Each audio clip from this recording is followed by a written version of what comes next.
Futures pointing to a bit of a mixed start heading into a Friday session here, coming off an uneventful day on Thursday. We did get back into positive territory for some stocks led by the tech group once again. Both Apple and NVIDIA back on the watch this morning. Relatively flat overall, but coming off huge moves yesterday for both. Apple back to all-time highs on that updated Apple Car update, I guess you could say. We'll have a look at Apple coming up here. Overall, though, that positivity along with some positivity in retail stocks, offsetting lingering fears over COVID-19 cases. Austria going back into full lockdown as of Monday. We also had Germany coming out announcing more restrictions as cases continue to climb. Over in Europe, overall, a third straight day to the upside for some retailers yesterday. You remember both Macy's and Kohl's topping expectations. Big moves for both of those. Three-year high for Macy's. They came out this morning and said they're actually increasing pricing for some clothing going into the holiday season. I mentioned NVIDIA and Apple. We'll talk about both of those once again this morning. Overall, now 90% of the S&P 500 reported earnings for Q3. We're still above 80% of those topping expectations. So really great earnings driving this market rally still. It's Friday, November 19th, 2021. TraderTV.live starts now.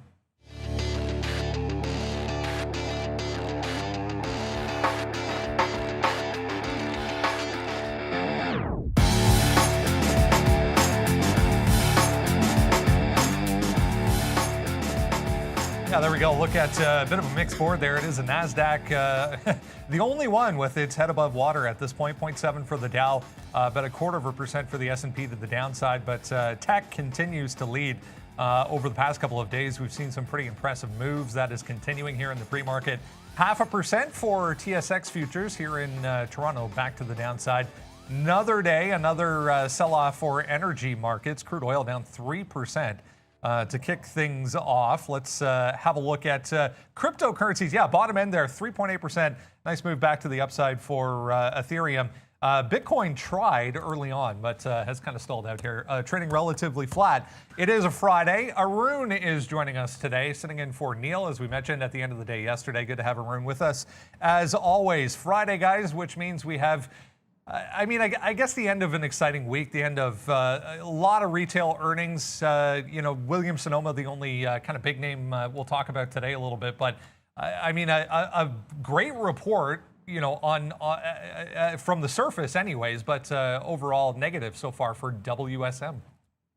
Yeah, we talked to actually, hey, welcome guys, and it should be a fun Friday here. We've got Arun in the building. That's always exciting. Yeah, should be a good little flair here. Arun will talk to us a little bit about futures, and we were actually talking about that earlier, that you had a theory. Well, we could talk about that, where we hit the all-time highs, possibly some traps up there, and maybe we're going the other way now with the S&P down 0.28, and of course the NASDAQ up right now 0.4. So I'm in Apple right now, and last week, someone was saying to me, oh, Sean, why would you say, and I said this on the show, that oil was going lower, and that XOM was a good short there at 64.65. Well, it's at 62, and oil's down 3% today, down to 76 bucks. So I think that, we may be turning around in that market. Who knows? One day does not make a complete, turnaround in that space. But you started with Williams-Sonoma, and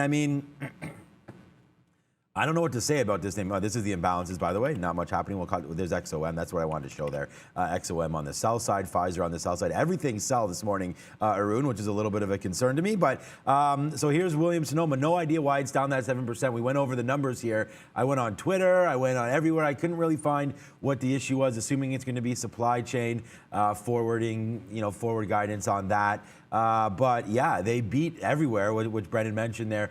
332 versus 314, that's a win. Revenues rise 16%, 2.05 billion versus expected 1.98 billion. EPS higher, income higher. So and they're down 7%. Again, off of that Macy's run, we know that Macy's, we talked about this yesterday, Macy's has that 20 or 15 to 20% short interest. Williams-Sonoma not the same, obviously getting hit down here today. I love that we're at this 200 level. Looks like a very strong area here to buy this name. I think this is a name that I can even buy now into the longer term portfolio. This is a great move down for them if you're looking to pick up some shares. And on that note, I want to buy 208s, man. And what I put in here was just trying to find some levels. Yesterday we dipped down to 208 before, you know, not ripping, but and closing the day strong at 219. So we already did have that full $10 move put in from bottom to top there yesterday. And then we bounced around 208 here when it tried to get going. Again, bad number, tries to get going, stops at a level, then heads to the downside. We're going to see. We still have an hour before this opens up, but this retailer, I believe, is beat down and it shouldn't be. So, I mean, that's really 209, but we'll look to see a 208 take here on Williams-Sonoma. Look, I'm excited, man. Foot Locker reports. I'm already in the Apple. I'm pissed off about SoFi, and this should be a fun day, Arun. Yeah, absolutely. You know, I kind of agree with you with Williams-Sonoma. I'm not going to wait until 208. Actually, I'm not going to look at 208. What I want to see is actually this area right here around 202 going down to 200. If you go back, this is the 30-minute chart, going back a few days, right until the beginning of November, you see the action we're getting in front of 200. Once we got above, we got a decent amount of support down here. And like I mentioned last time I was here, keep an eye on the edges. When these earnings reports come out and the edges of these tails, it means the price was trying to get there. Well, it got to one point and then absolutely lost volume. So the edge here seems to be around 201, which lines up directly with the levels going back to the beginning of the month. And now we're starting to kind of find some support. If this can be solidified, if this can be maintained after the open, I think you will get to 208, what Sean wants to do, and go long there. But the flip side of that is, if this loses 199, you're in trouble because there's nothing stopping this market from this stock from going down to the mid-90s, even the low 90s. So keep an eye on this. I'll keep an eye on this after the open. I want to see how this volume trades around this price point. There might be a long there, but if there's not enough support, I think you may have to look at the short side of Williams-Sonoma.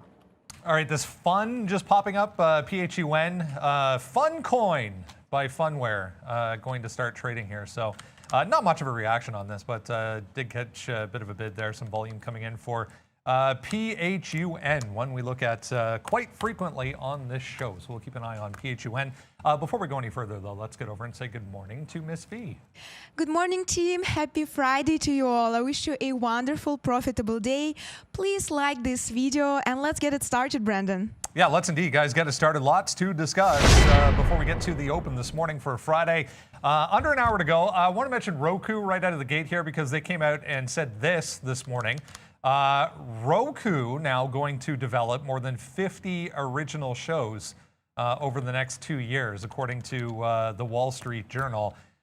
I mean, guys, we've been looking at Roku over the past week or so, and nothing but downside, and now they come out and say they're going to spend a whole bunch of money on original content?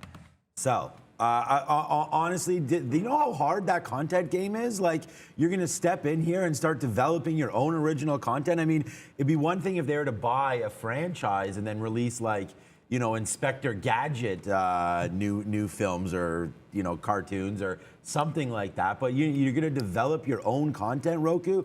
I'll talk about that in a second. Just want to tell people I am going to take that long on Fun if it does break this 360. We bounced around there a little bit this morning, $3.60. If we take that out, I'll go long on this and then hold it back to 3 and see if we get some craziness. Fun coin coming out, probably going to be useless, but well, will be useless, but will it get the bump? Who knows? I shouldn't say that. I don't know what they're planning to use it for, so maybe it'll be okay. But I mean, I like the call there, Arun. Hey, Arun, what's up? Brendan, and I think breaking through 360 should be good. But we talked about Roku yesterday.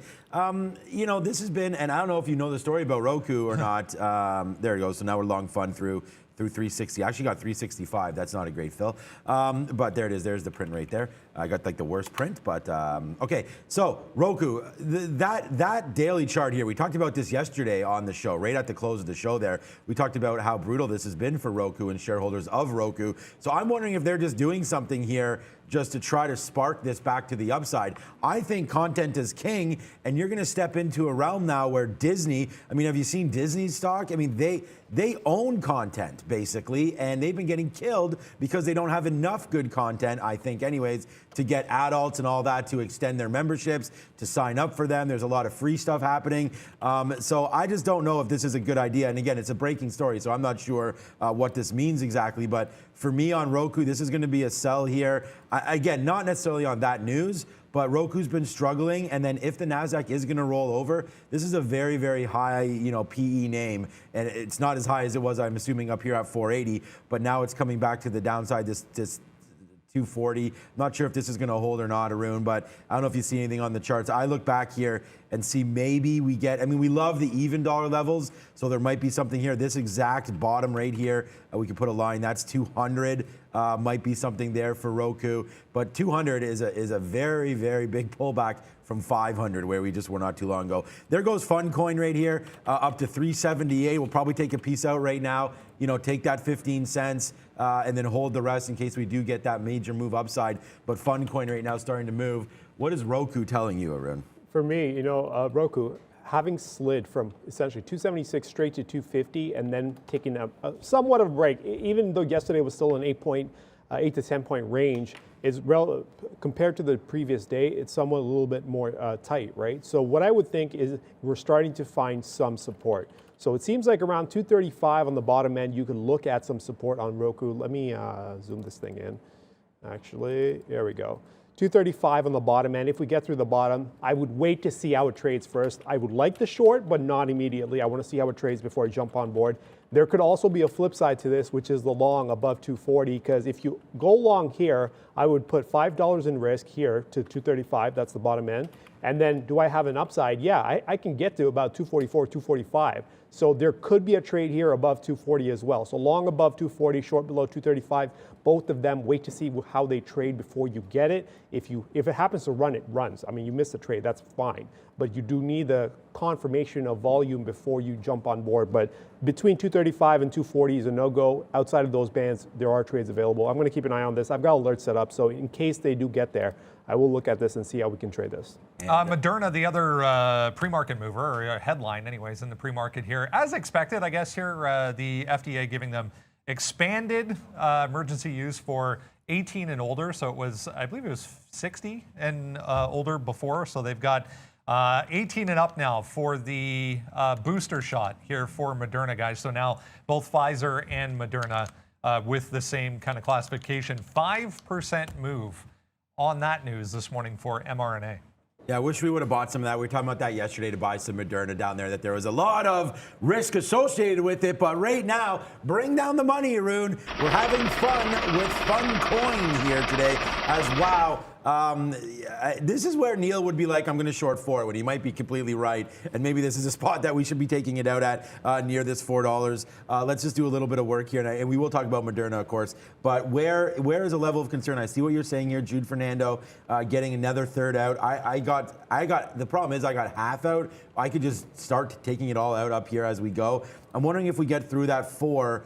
Am I being too greedy holding for this 415, 420 area? I think we'll look at that and don't hit that. Oh, did you just hit the 420? There it is.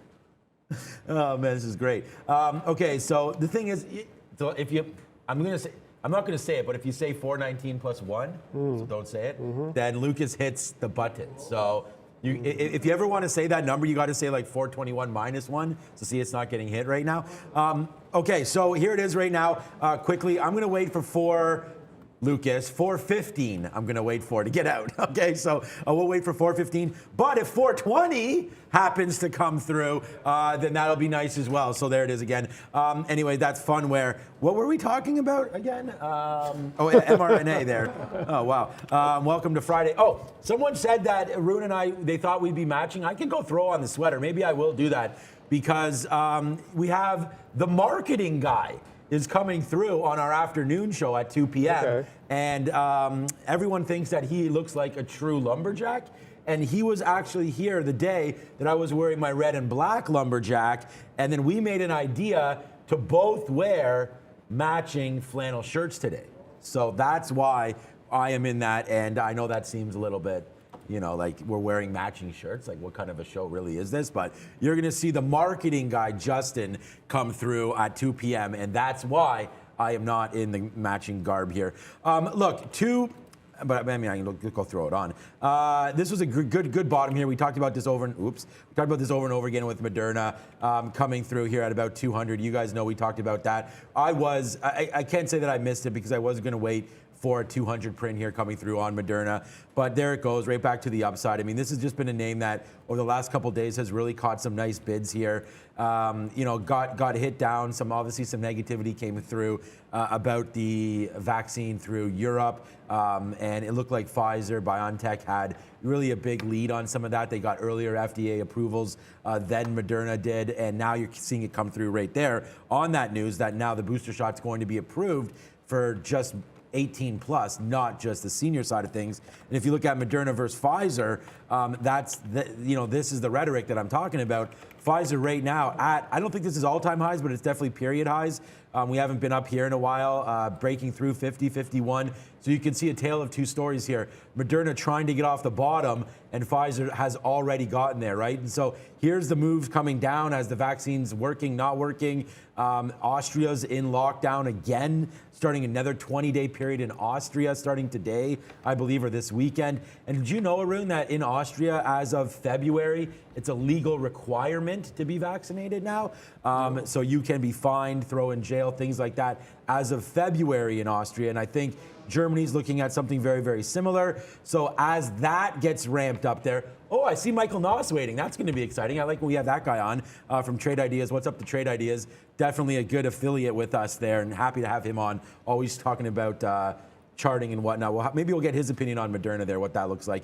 But there's Pfizer taking out some tops. So are you looking at anything Moderna-wise here today? I mean, my experience with Moderna has not been great. The price point, the fact that it's a multi, what is it, $300, $400 now? Moderna's 260, yeah. 260 now. Okay, like it's easier for me to trade and analyze Pfizer better than Moderna. So I'm just going to keep an eye on Pfizer. You can already see in the pre-market the way it's trading. I think there's a little bit more volume going on there.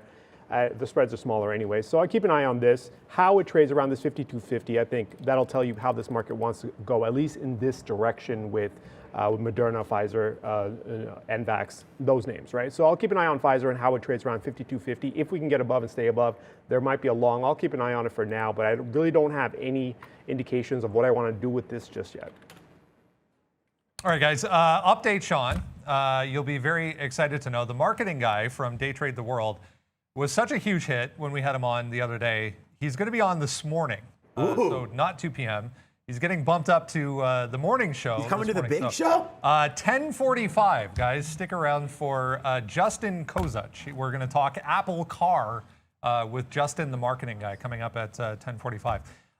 Let's bring on Michael Noss, as previously discussed. Michael Noss, chartered market technician for Trade Ideas, back with us after a week off. Good to see you, Michael, as always. It's been quite the week for retail names. We've had big beats. Macy's, huge, multi-year high coming off of yesterday. Pretty impressive performance. Give us your take here on this entire group. How do you approach it? What are you looking at right now? Yeah, well, we always want to start with a high-level view, right?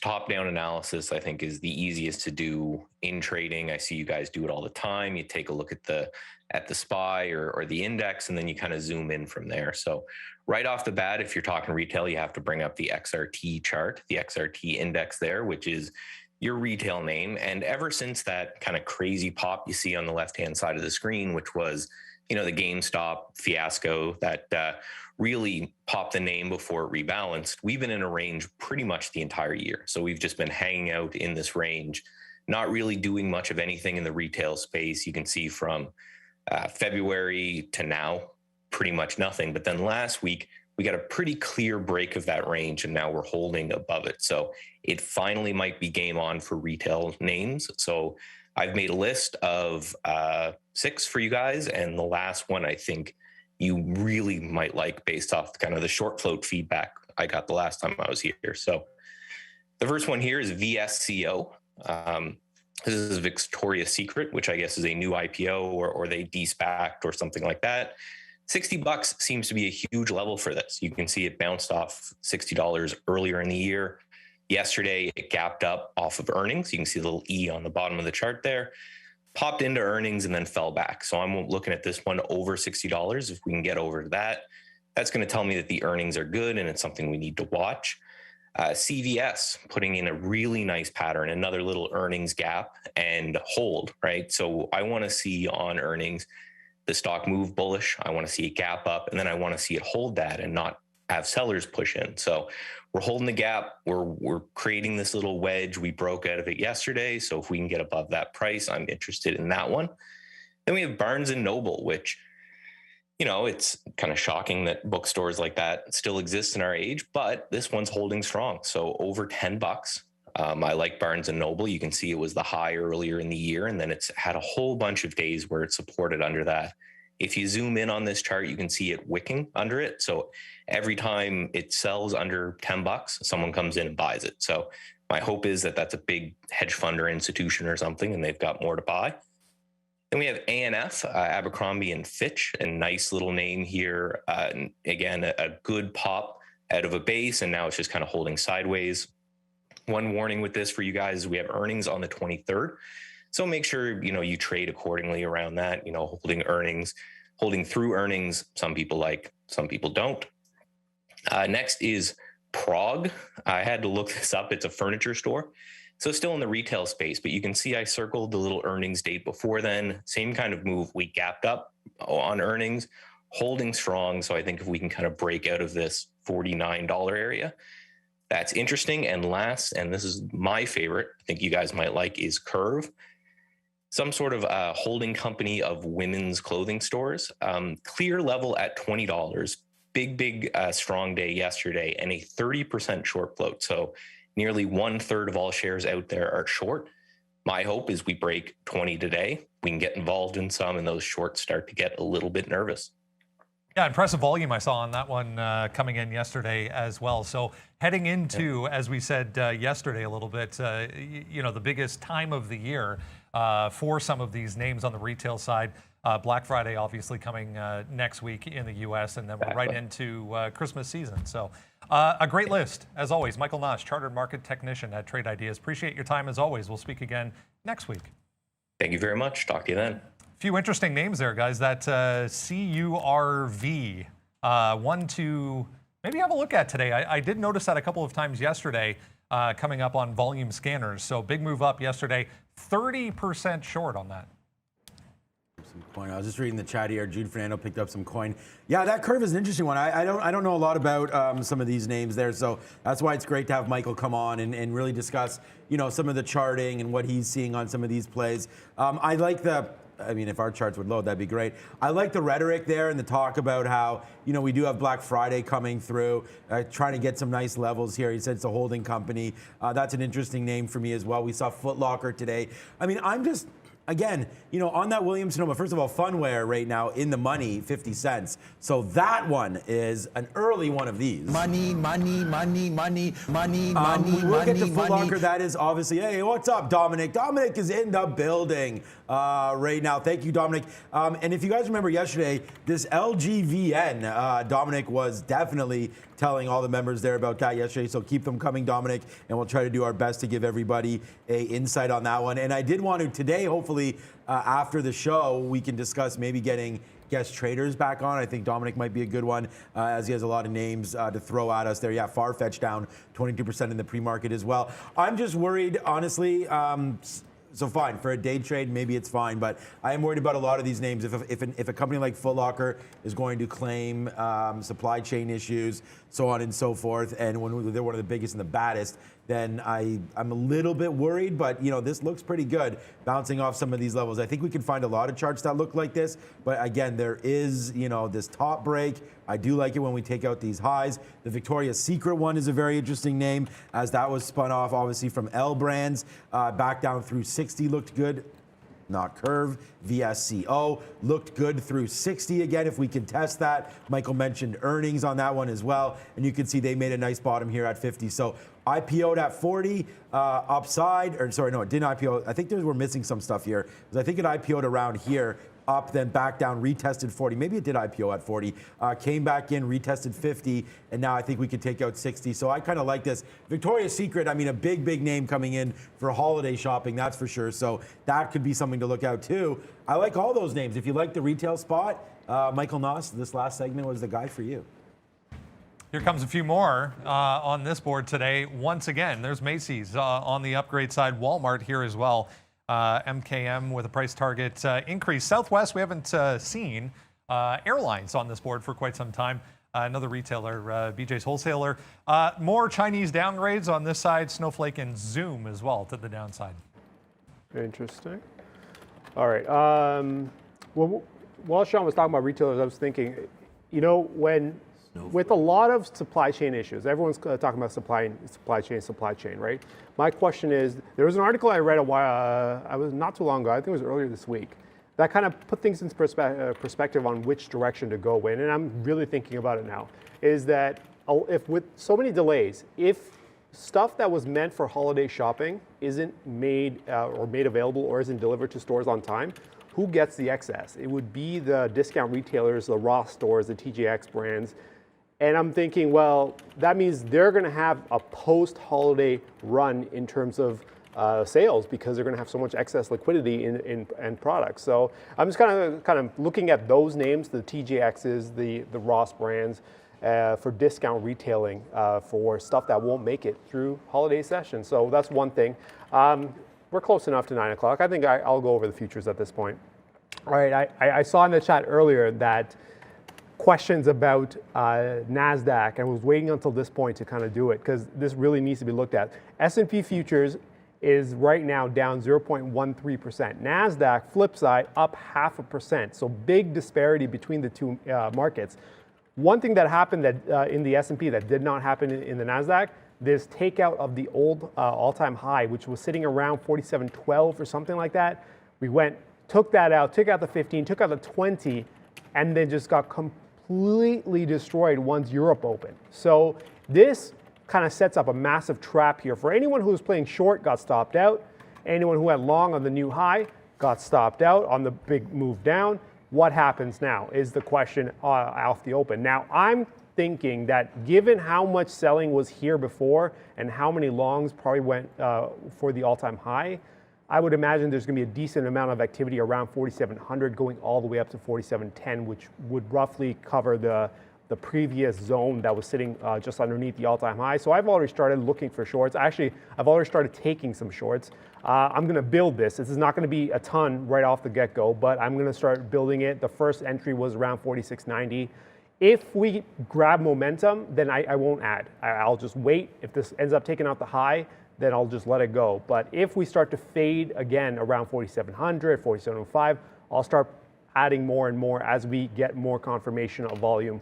But if this just takes off from the get-go, I'll take the hit on the first entry and we'll let it be. But that's the kind of direction I want to go with on the S&P. Do I have the same read on the NASDAQ? No, because the NASDAQ didn't do the same thing. The technicals are a little bit different for me on the NASDAQ. And it also flies around quite a bit. So this thing can take off the open 100 points and then flip around. So I'm going to stay away from the NASDAQ. I don't like trading the NASDAQ for that very reason because of how aggressive and volatile it is. It's fairly thin too when you look at it from the futures volume perspective. So I'm going to walk away from this. And keep in mind too, I keep saying this over and over again too, NASDAQ is controlled by 6 stocks. 6 stocks control 40% of the name. The other 94 control the remaining 60%. So in terms of weightings, you know Apple, Microsoft are at the top of the list. Apple, Microsoft, I think control like 20 by themselves, 20% of an index. So just be aware that indexes are built by components and the individual components do matter by weight. And which ones have the most weight? Well, the big tech names that you know, specifically NASDAQ, Apple, and Microsoft. So we're going to keep an eye on Apple because Apple is up, I believe, I can't tell right now, but Apple is up on the day for the pre-market. It's sitting comfortably. So unless Apple and Microsoft were to roll over, you're probably not going to see NASDAQ roll over. But S&P side, I will start to kind of work in a short. If that doesn't work out for me, it doesn't work out. But for now, though, it does look like there's going to be a big difference between the two markets in indexes. So trade accordingly because they have different influences. The influence that Apple and Microsoft have in the NASDAQ isn't the same. It's high, but it's not the same as the S&P because there's 500 stocks in the S&P and NASDAQ or the Apple and Microsoft only control about 10%, I think, of the S&P versus nearly 20% on the NASDAQ. So be aware that there's different influences in play. And the way the markets will open will kind of change throughout the day. And if they both get in line and Apple and Microsoft kind of roll, this market may be in trouble. Now, I mean, I can pre-plan for this, but we're going to start building a short and see if we can't be on the right side of this. Choppy week. We'll see how things end heading into Friday morning here, guys. Let's get into the watch list. If you need the link for the watch list, that is it. Miss V will help you out in the chat with that. You can grab that QR code if you are very, very quick. Oh, it's gone. Let's talk a few things. I mean, interesting from yesterday. Obviously, the Apple update comes out talking about 2025. As soon as 2025, we could see Apple cars on the road. So almost instantly, all-time highs for Apple on that. Yeah, I mean, yeah, pretty much instantly all-time highs. The all-time high was at that time, I think it was 154, 155 before yesterday. No, it was 157.26. That's what it was. And then we wound up taking that out there. You could see yesterday a big bump up to 158.78 or so. This is the daily chart. I mean, when Apple gets below, it's like anything, man. I mean, if Microsoft rolls over, Apple rolls over. Like when you get this far below the 50-period moving average, you need to buy this thing for sure. The last time it touched the 200, it doesn't even. This 200 period is not accurate because it has the flip down there. So probably the 50 period is a little bit more accurate. And what I mean by that is the reversal. Like if I zoom this back out, our charts don't take into consideration the split. So the 200 period completely useless on Apple. But when you get that dip down to 138, that was a screaming buy. But let's talk about what happened here yesterday. Here's the move up. So if you can see, this happens midday, noon comes out. Obviously, Apple's getting a lot of love because EV space is huge right now. And I was telling this to Arun before, like they're trying to get level 5 autonomy. Level 5 autonomy is where you don't even need a steering wheel. You don't need anything in the car that is going to be human controlled at all. So that's level 5. Right now, level 3 is the highest we have, and that's Tesla. Tesla can't even be automated, fully autonomous anywhere. It can only drive in certain areas. And you do need to have the steering wheel, and you do need to have somebody, I believe anyways, at least in the car right now. We don't have any of this in Canada as far as I know right now. Like I haven't seen anybody driving around driverless yet. Have you in Canada? No. So, and you know, if this is going to be 2025, look, I'm excited for Apple, but I think Apple just has incredible tailwinds. I mean, even right now, Black Friday deals. I looked through my provider, TELUS, and you know what? They have the Samsung phones on sale. The Pixel's not, so that's good because you know we're buying it. We both bought it from the manufacturer Google, but you know, Samsungs are on sale. The Huawei's and all these other phones on sale. Not Apple phone. The only one that's on sale, discounted I should say, here in Canada anyways with my provider, is the 12. So I think that Apple, they're selling a hell of a lot of these phones. The watch apparently is beautiful, the new one. More technology coming, Apple TV. Their Ted Lasso, which I absolutely love. Have you seen that yet? No. Okay, Ted Lasso's a great show. Love Ted Lasso. Jason Sudeikis, they won a bunch of awards. I think, and we talked about content with Roku. You know what? So look at Apple. I think Apple continues to fly here. It's at this 157 area, 156.50 or so, right down here. A level of concern a bit. For me, I'm long right now, just in case we do get that bump up. Obviously, like Arun already talked about the futures, you know, if they're going to come down and fail, then Apple's inevitably going to have to come down. They can stay high up. Like, they're the strongest member of any of the indexes, but they don't control the whole index. You know, the market can come down and Apple can still float a little high on that one, right? So we'll see here on news. It has to hold this 156.50 area. If it doesn't, then we'll look to get out of this position, and it may crack right now. So we're long at 157.14. We'll actually average in. I was hoping not to get out of this until the market opens, but right now I like Apple for a long, but it may be overdone here. That was a monster move to the upside on something that we knew was happening. Not only that, but something that's 4 years down the road. The only negativity I see for this, and we can go over this when we get to our EV names later, is margin squeezes, right? The minute that a big player comes in with tons of cash, you're going to get them to be able to bring the costs down, which should bring the price of the car down, which should affect players like Lucid, Rivian, Fisker, they're all there, Workhorse, anything that has a electric vehicle. I believe prices will be coming down once Apple, you know, tells everybody the price of their cars. So we'll see, but for me, it's a margin issue. For those other companies, I like Apple here. Yeah, you know, it's funny, in the chat, there was someone mentioned, will I buy a BlueBerry car? I'm assuming referring to my BlackBerry.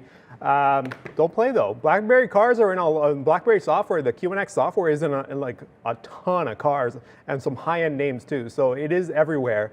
Going back to Apple, again, so I was wrong. Apple is actually not up. It's down on the day, down in the pre-market, down just over 0.5%, so down 0.62% at the moment.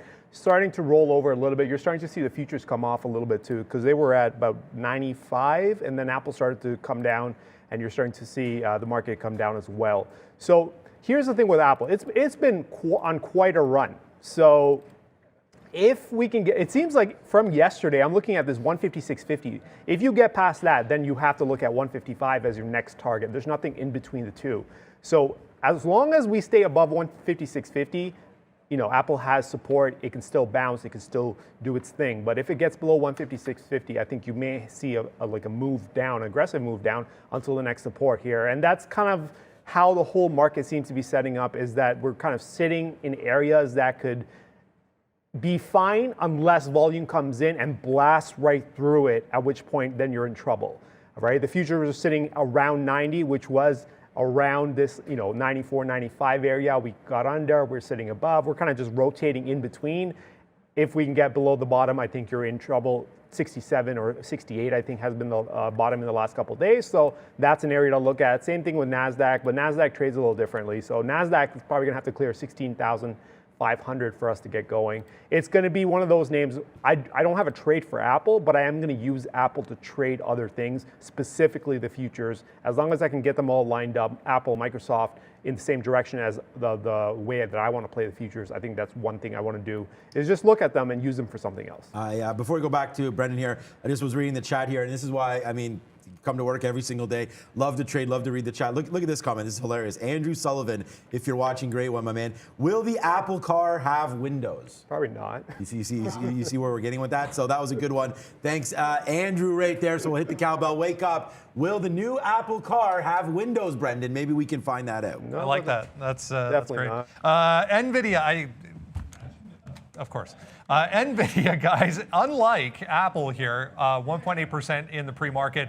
All-time highs as well yesterday off of that blowout report for NVIDIA. I mean, Apple kind of leaking right now. NVIDIA, guys, pushing back towards day highs here. Man, that's hilarious. Imagine if, I was just telling Sean, I'm like, imagine if they caved and actually had to put in Windows. Yeah. They're gonna have their own OS, but I mean, I don't know how do you not get away with Windows? You just have like open air car. You're not gonna call them Windows. You're gonna call them something else, though. I think that was NVIDIA. I heard, right, Brendo?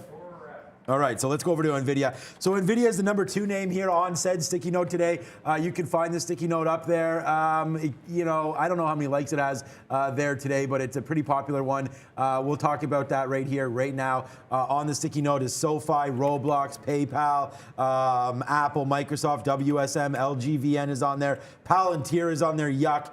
And this is what we're gonna talk about here with NVIDIA. We're gonna have to be patient for it today, I feel like, because I am getting close to that. Here's that little, this is what this is. This was made for me by a office in Budapest when I went there to open the office, and it's a US dollar bull made origami, I guess, cool. Type of things. It's pretty cool. So that I tweeted that out there. That's right here on there. I guess you can't see it, but we're going to be patient for it. I'm going to look for the 314 area.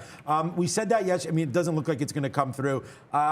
You know, yesterday. I mean, maybe it does. We said the same thing yesterday with NVIDIA. My trades aren't on here from yesterday, which is really, or maybe they are. Hold on a second. No, they're not. So yesterday, when it was all the way up here, we were like, let's not punch our ticket long. Let's wait to see it come back into 316. That's exactly what it did. Then we got long down here, 317, 316. We let it fade in right off the open. We take these longs, then we hammer it to the upside and get out. And we basically leave it alone the rest of the day. And then now you come in today, and then this is what I'm looking at. I think it looks better on a 20-minute chart. So here it is right here. It's this 314 area. So 314, go back to early November. 314, 313, all highs. Then yesterday we dipped down into this 314 area, right? Holds it, hold the line right there on NVIDIA. And unfortunately for us, we should have punched that ticket long, and I was not able to get in yesterday. I should have got in. I wanted to buy more NVIDIA. I told the story yesterday, Arun, where I wanted to come in and buy it early. We were in early yesterday,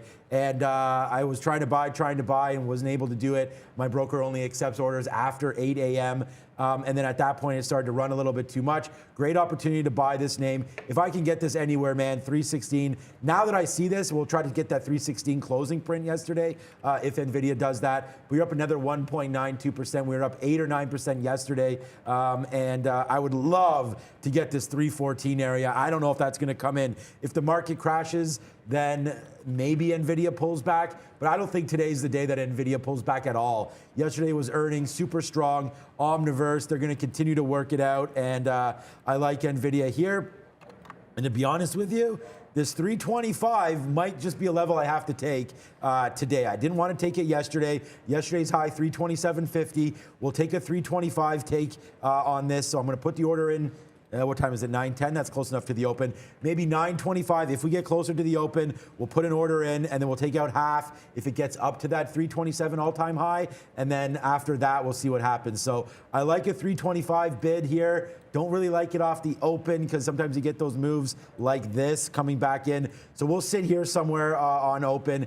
318, 319, maybe we get a wick down there. But ultimately, this is the area of concern for me, 314. So we break down through that, then we'll get out. But I do want to be a buyer now. I'm going to change it. So, you know, we'll take a shot here at 318, then we'll take some 316s, and if we have to drop out at 314, that's what we'll do. I don't know if you're as bullish as I am on this name, but it does look like, and again, I think it's stopped. It's capped out here. It's pretty high. Yeah. You know, it's pretty over-exhausted, and this could be a pullback in. So that's why I'm trying to be patient here, Arun. Yeah, for me, the concern for me is the way we've traded around this 325. The first move off the open, we kind of went as high as, what, 327.50, like you mentioned. But there was wall of volume pretty much all the way from 325 going on up. So there was resistance there already. We came down, we went back up to 324, close enough to that same area, and we failed again for a second time. So that makes me think there's a decent amount of volume up here on the sell side. I'd like to stay away from these price points. Let's just say that this stock took off to 328, got above 328, traded well, came down, found buyers.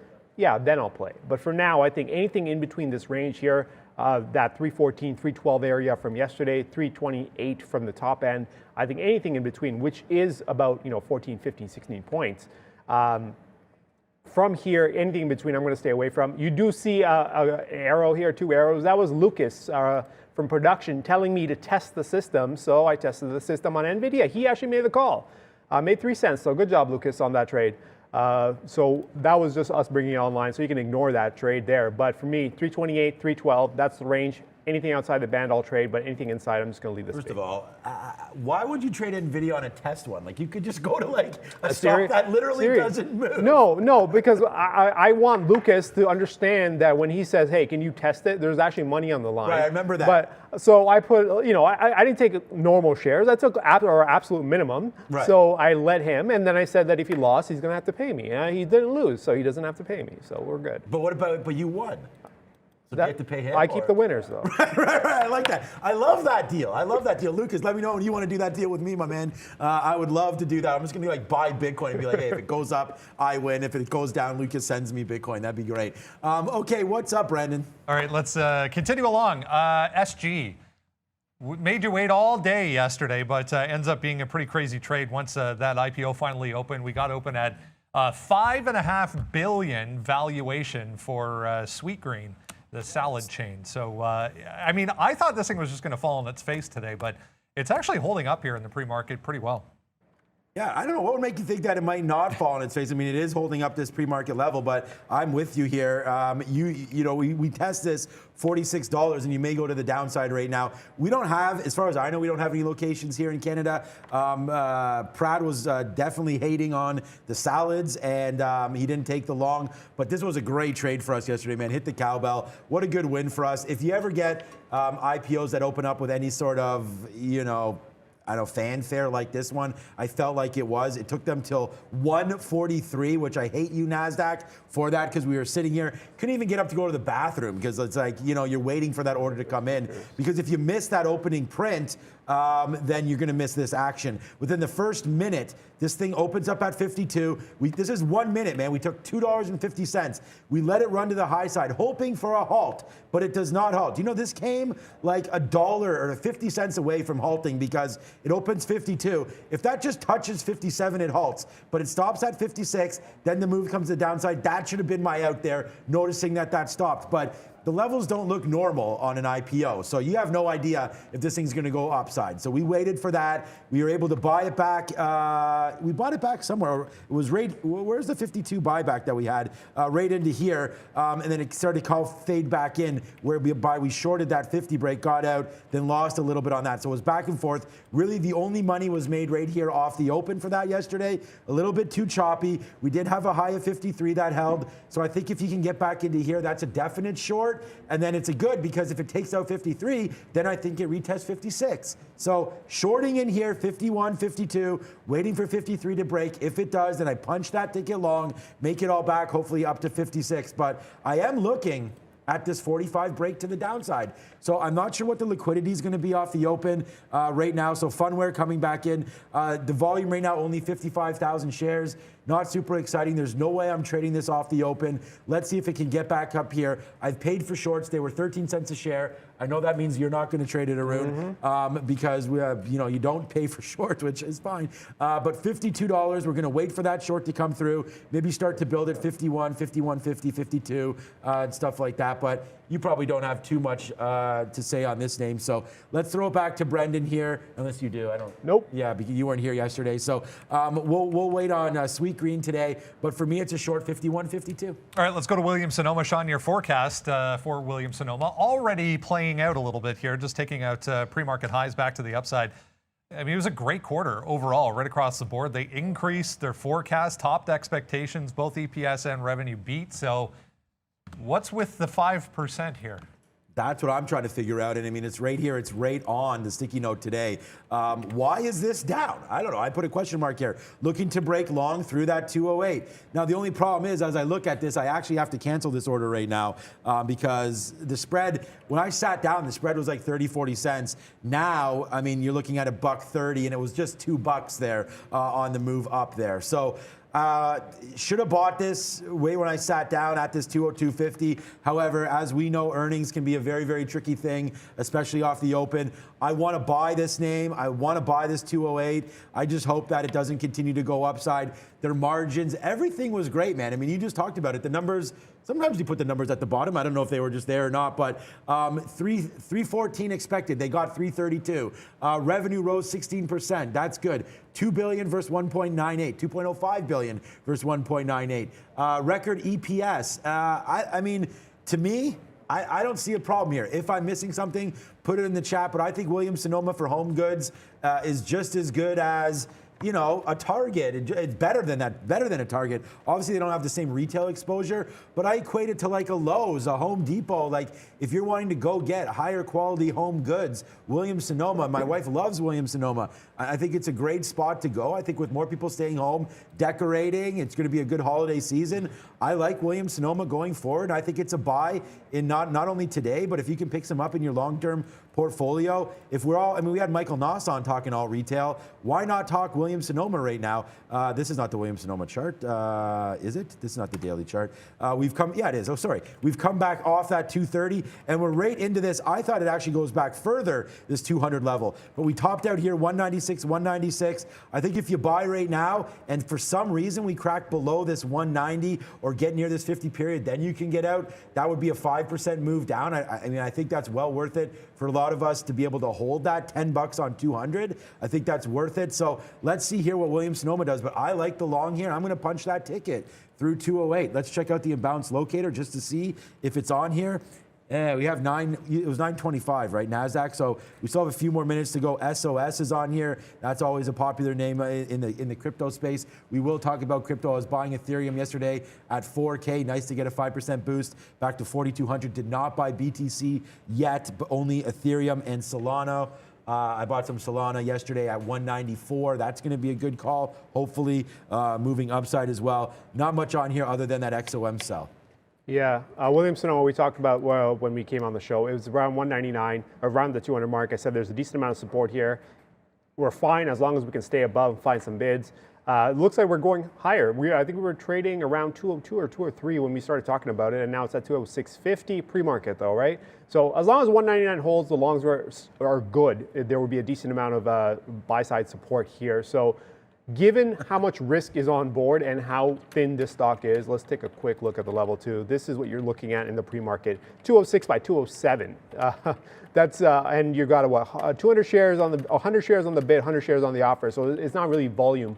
There's no real volume here to trade with anyway. So I'm going to stay away from this. But the area, again, I want to trade from the downside. So I'm going to look for a 199 break. If we don't get that, we don't get that. We don't take the trade. We just figure out something else and we leave it alone. But for now, let's just keep an eye on Williams-Sonoma. I will say, though, their supply is actually surprising because I was trying to get a blender one time, and I got it from the manufacturer. They didn't have any. They were still producing, but Williams-Sonoma was able to get it to me in like 5 days. I was like, what? So their supply seems to be a little bit more stable than what they have in the warehouses. So I would imagine that the decent buy-side support is going to hold at least around that 200 mark. All right, a few other things to get through here on the watch list this morning, guys. That long Evron, LGVN, was setting up in the pre-market here for decent long once again this morning. FDA approval for treatment of a infant heart defect was announced yesterday. Only thing to know on that, 2.9 million shares on the free float. So be careful if you're planning on being short on LGVN. I want to make sure we get to SoFi as well. Chamath coming out yesterday saying he sold 15% of SoFi. SoFi down on that. It's been a tough week for that one as well. I tried to get out of that at 24. We talked about that. I thought it was making new highs. I never got out at 24, and I feel really sick to my stomach about this, and I think it's going to go through $20 today if it hasn't already. That's on my watch list as well, or on the sticky notes, SoFi here. Yeah, LGVN, shout out to Dominic. You hit this yesterday for us. It was out of the park, man. I mean, it was a great trade yesterday. Now today you're up 76% on FDA news. It's always great when, you know, we get news about pediatrics and FDA and just you know, making some new drugs, especially for the kids. I mean, this is going to be a great one. I can't believe exactly what infants with hypoplastic left heart syndrome. I mean, again, I'm not going to talk about, I don't know anything about medicine. So as that goes, well, you know, aspirin, Tylenol, things like that. 1250 there. That could be a good break. I was actually hoping that we would retest this 14. I'm not really worried about all these wicks up here. I think when the market opens up and liquidity comes in, retail comes in, that I would think that we would take out this 1450. I was looking to push the button here through 14. Oh yeah, if Solana and Cardano had a baby, that would be Solano. So that's why we talk about that. 1250. I still think this is a possible break here at 1250. We do have a bottom that we can get out at 1150 here if we have to. So that could be an area of concern for me there on this punch through long. It is fading back in, up 76%. We've seen a lot of these names get FDA approval and then get faded out the rest of the day. Obviously, you can look at this two ways. That 14 was a fantastic short. You could play the short all the way up to 14 if you want. Yesterday, let's just look to see how the shorts would have played out yesterday. You know, again, bar-coded right here at this $8 before dropping back down, and then eventually came up to that same level and dropped again, which is why I can't hate anybody that thinks that this may be a short up here at these levels. And you can see you'd be right. We're not in a position yet. There's no way. I've learned my lesson getting into some of these kind of names. Fun is a little bit different. Fun's traded around for months now. We already know that rhetoric, plus a new coin. So I don't mind getting into that one. It's only $3. When I'm going to punch along here at 14 in the pre-market, I don't really know where my out would be other than down here at 11. And that's a $3 hit. So there's no way that's worth it for me. So we're going to wait, not get caught up in this. But I do like a 12. Now that I look at this 1250 break. Maybe I take this right now. A 1250 break on LGVN. We'll put the order in. I'm going to put it in right now because, again, I can withstand this coming and breaking 11. So a $1.50 hit going long at 1250 makes sense to me because my target would be back to highs. So to me, that's you know, Trader Pratt talks about the R's, you know, 1-to-1 here, risk to reward. That's not bad on a name that has a chance to halt and go through this level, and therefore the risk reward gets out of hand in that point. So we're going to take a 1250 long. Hopefully we get some retail coming in, bumping this thing back to the highs of $14. I like LGVN here on that play. There was another name that Brendan mentioned there, but I do like LGVN. Do you remember what it was? LGVN. Yes. What? Yes, it was SoFi. SoFi, thank you for that one. Look, a 20 break here would suck, okay? Because, and we talked about this yesterday, actually at... You're good? We talked about this, like it's Friday, like things should be going well on a Friday. We talked about this yesterday on this big move up to $21 right at the close, right? So what's up? Member for 16 months. Hey, Noah, how's it going there? Thank you so much. Hoping for a green day today. Anyone have any thoughts on Twitter? We will talk about Twitter there. Thank you. 16-month member. So we'll hit the confetti for that. Thank you so much, Noah. That means a lot to us. You've been supporting us for that long. That's huge, man. Thank you so much for that. I mean, some shows can't even hold viewers, guys, for a couple months, let alone year and a half. Bad math. 16 months on that one. Thank you so much. Yeah, so if SoFi breaks through $20, we talked about this yesterday on the afternoon show. I don't like that, man. It's one of those other names that's failed up here at 24 a couple times. 23, 24, it had its chances to break through. They come down, and now you're just like, this was a tipping point there at $20. I just think if it breaks it, then you got to watch out to the downside. So I am looking short on SoFi, which sucks because I'm a holder of this name in the mid $17. And this is what I'm talking about. Just like DraftKings. Remember DraftKings 62 that we sold? That was a good sale on DraftKings. And I feel like I tried to do the same thing here on SoFi. And all I had to do was hit a market key and I would have got out. Stupid me, waiting for $24 when it was like at $22.50, something in here. Thought we could spike back up. We didn't. Now we're paying the price down 10% from that level. And we'll just wait to see if 20 breaks. Unfortunately, I think we test 19.30, and then maybe we even test 19 on that 50-period moving average. So SoFi, I'm looking short, and LGVN, I'm looking long. Yeah, we'll go to Brandon. I'll take care of something else. All right, few small caps, bottom end of the list to talk about this morning. This one included UWMC. This is a electronic services company. They got a charging station, EV charging station deal, so manufacturing deal for them. 21% right now for this one. 750, a huge level for this thing on the daily chart. Don't be surprised if it gets there. Probably it does, and then above that there's 8. We're trying to get back to the upside. I took a little starter here at 660. We'll give that to 7, see what happens above 7, but I feel like this one gets to 750, guys. All right, Twitter. Twitter was what was referred to in that member. Super chat. Member note. Super chat, but in the member message there.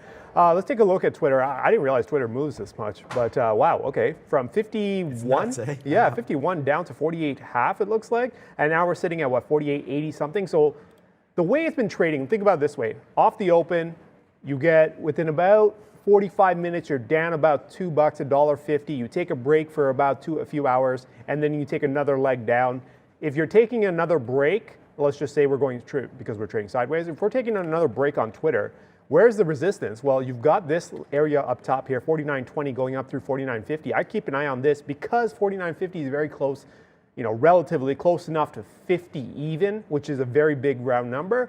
I look at 50 instead of 49.50. I look at 50 even as your kind of resistance top end. So any move up into the 49.20s, 30s, you could argue 49 evens, but I think it should get into at least 49.20 or so before looking for potential shorts, because nothing here says it's ready to be bought. Everything says we're taking a little break after a huge down move, and the way it moved down too, it was down, take a break for a few hours, down, take a break as we go into the end of the day, and now here we are pretty much continuing that break from the latter half. What started around 1:30 or so, pretty much into the close, and looks like we're going to continue that closing volume and trade style going into today. If we were to pop, then I think you're going to have resistance up top. You could use it to potentially short. And of course, then breaking yesterday's low could be a nice little short as well. Let's take a quick look at the futures there.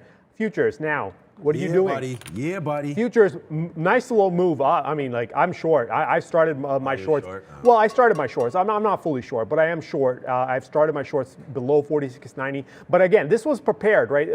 There was a while ago when I came in, it's like, isn't averaging in bad? No, not necessarily. If you have it planned out already that you want to price in certain ways, then it's perfectly fine. And my first entry was down here, but I am looking at 4,700 for next entry, maybe around 4,705. It's a planned short. As long as we can maintain sell side resistance or sell side volume, it's a planned short all the way up, at least until the highs get taken out. But for now, it does look like it's starting to stall out. I might come in soon with a little bit more here, around 4,700, and we'll see how this goes into the open.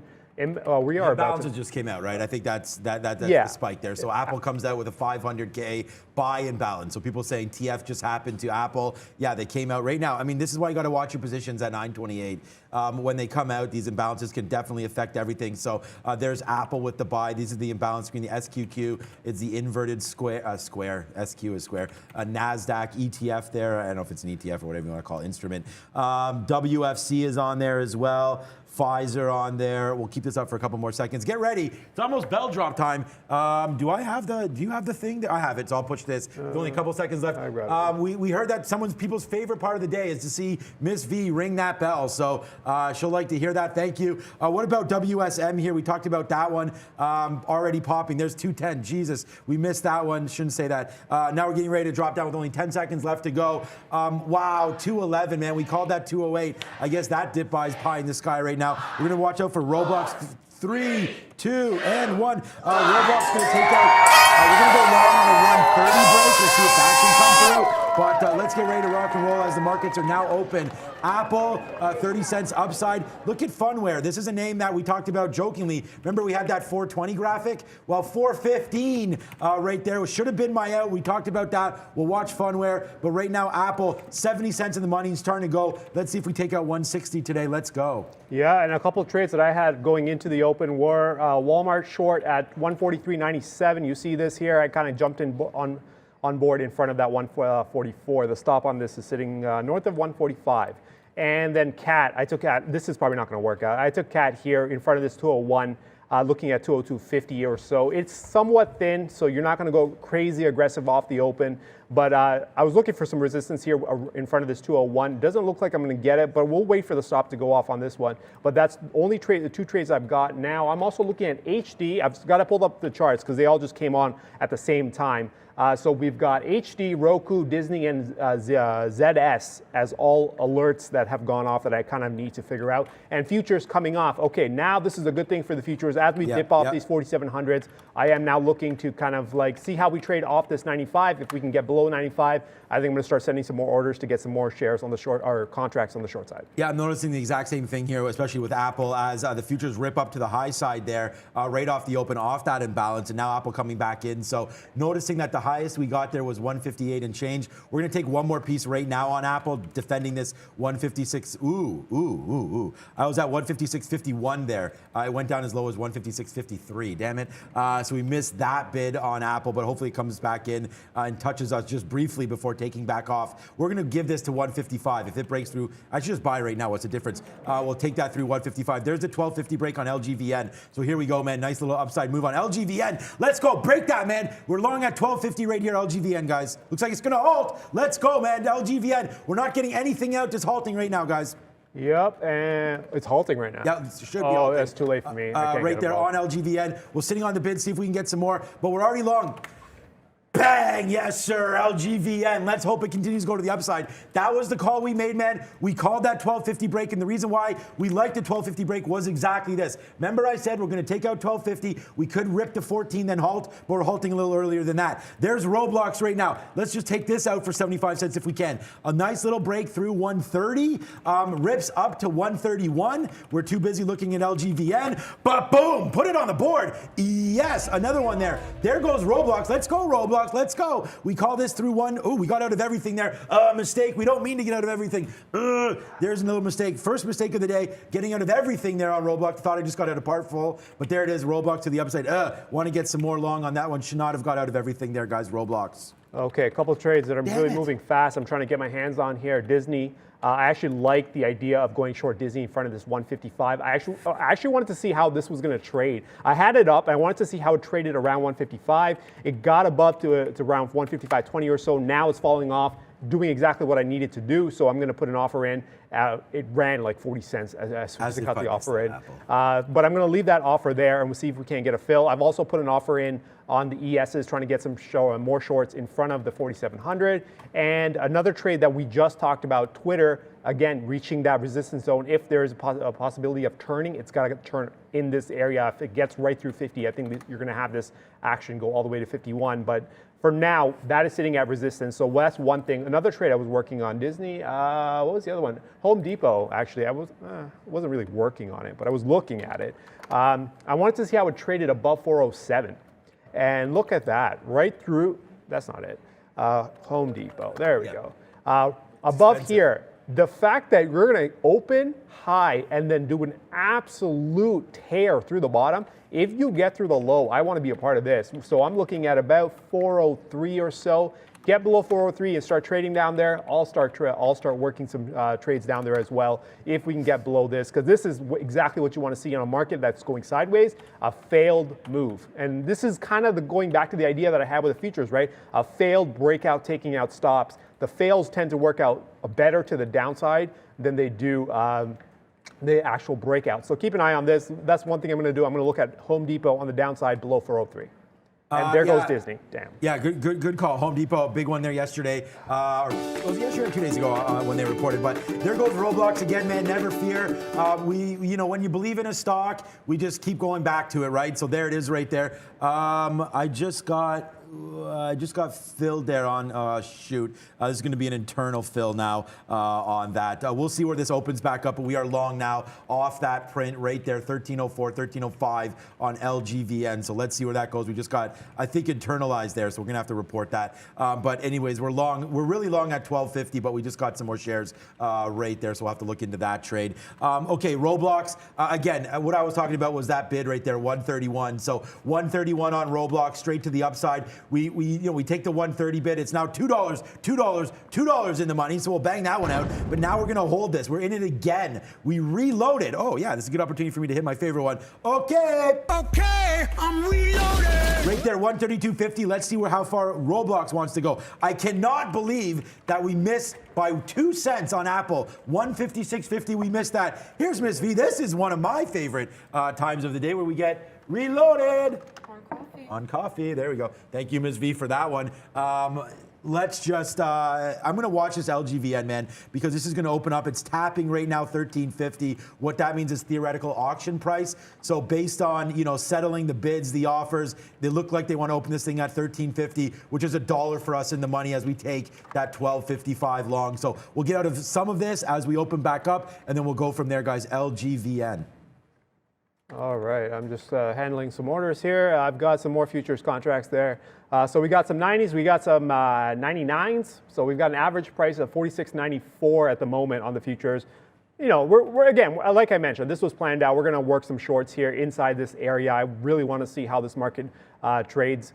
Well, if I take more, I want to see how this market trades. But for now, I'm pretty happy with what I've got here. So see if we can't work this trade to the downside. We've got enough for now. We'll walk away from this one. Walmart. Okay, Walmart. We had a nice little short on Walmart.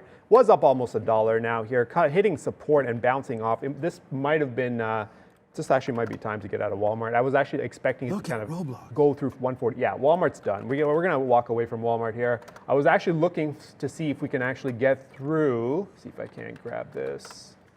There we go. Oh, shit. Yeah, so we're going to walk away from Walmart, take our 40 something cents on Walmart, and I was looking for it to go through 143 even.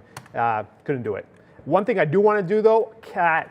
Man, I think I may have messed up with CAT. Oh, there you go. LGVN opened up. CAT, I'm going to try to get my hands on. I want to get back in on CAT. That exit was unnecessary, so we're going to try to get back in on CAT in front of 202 there. But for now, those are the only two trades I've got. I've got an offer on Disney as well. We're going to leave that alone, see if we can get filled underneath 155. Okay, what kind of a day are we having? Fun Group pops up to 410 again, not 420, Lucas.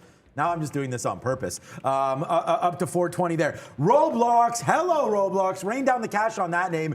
I wanted to go back to see how high did we get up there yesterday. Yeah, 140. But what was, there's really nothing in here. It just came right back down. So we touched 135, and I was wondering if that was a key area. Sorry, 134. But I don't see anything here for 134. So let's hold our Roblox and see where that can go from here. It's a big trade for us. That LVGN, man, out, boom, boom, boom. Nicely done here. We actually got to fill at 1390 there. And this is what I do, man. Robot trading, just ding, ding, ding, ding, all the way to the upside as it comes out. So we only have, we have a decent spot still. We have about a third, about 40% or so of actually exactly, what am I doing? The math is easy. Exactly 40% left of that trade. Roblox coming back in, Apple 50 cents in the money, LVGN, man, just starting to rip to the high side again, 1380. My out's going to be 1280 if we come back in. We called this play. What's up, man? Hit the home run. Vladdy does not win MVP, but we knew that.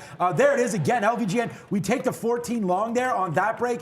That might not be good. So let's get out a little bit more there. Let's see what happens on that 14 break now. We're back into LVGN. My number one stock today as it continues to rip. Let's check out Williams Sonoma. What's that doing? Don't tell me this is ripping upside. 209. Okay, so it does fail up at 212. We'll see if we can average into Williams Sonoma here, get some low bids, and then if it takes out 200, we'll be gone. But right now, LGVN taking out 1450 as discussed, man. Let's go LVGN all the way to the high side right now. Monster day, man. We're almost one time our daily goal already here. LVGN cruising upside. Let's go, man. This party ain't stopped now. Ain't a party until we're all in. Let's go LVGN, LGVN.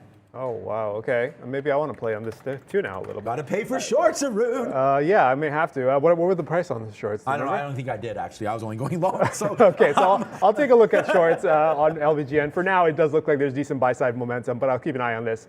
I may have to end up paying for shorts. There are special circumstances under which I will pay for shorts. This may be one of them. Damn it, Disney, still going. 153.80. Okay, all right, that trade's gone. I was trying to get my hands on Disney underneath 155. I was like 10 cents away from the bid when I put the offer in, and it just took off. So that trade's gone. Oh, LGVN going to halt to the. Oh, I don't have shorts. Damn.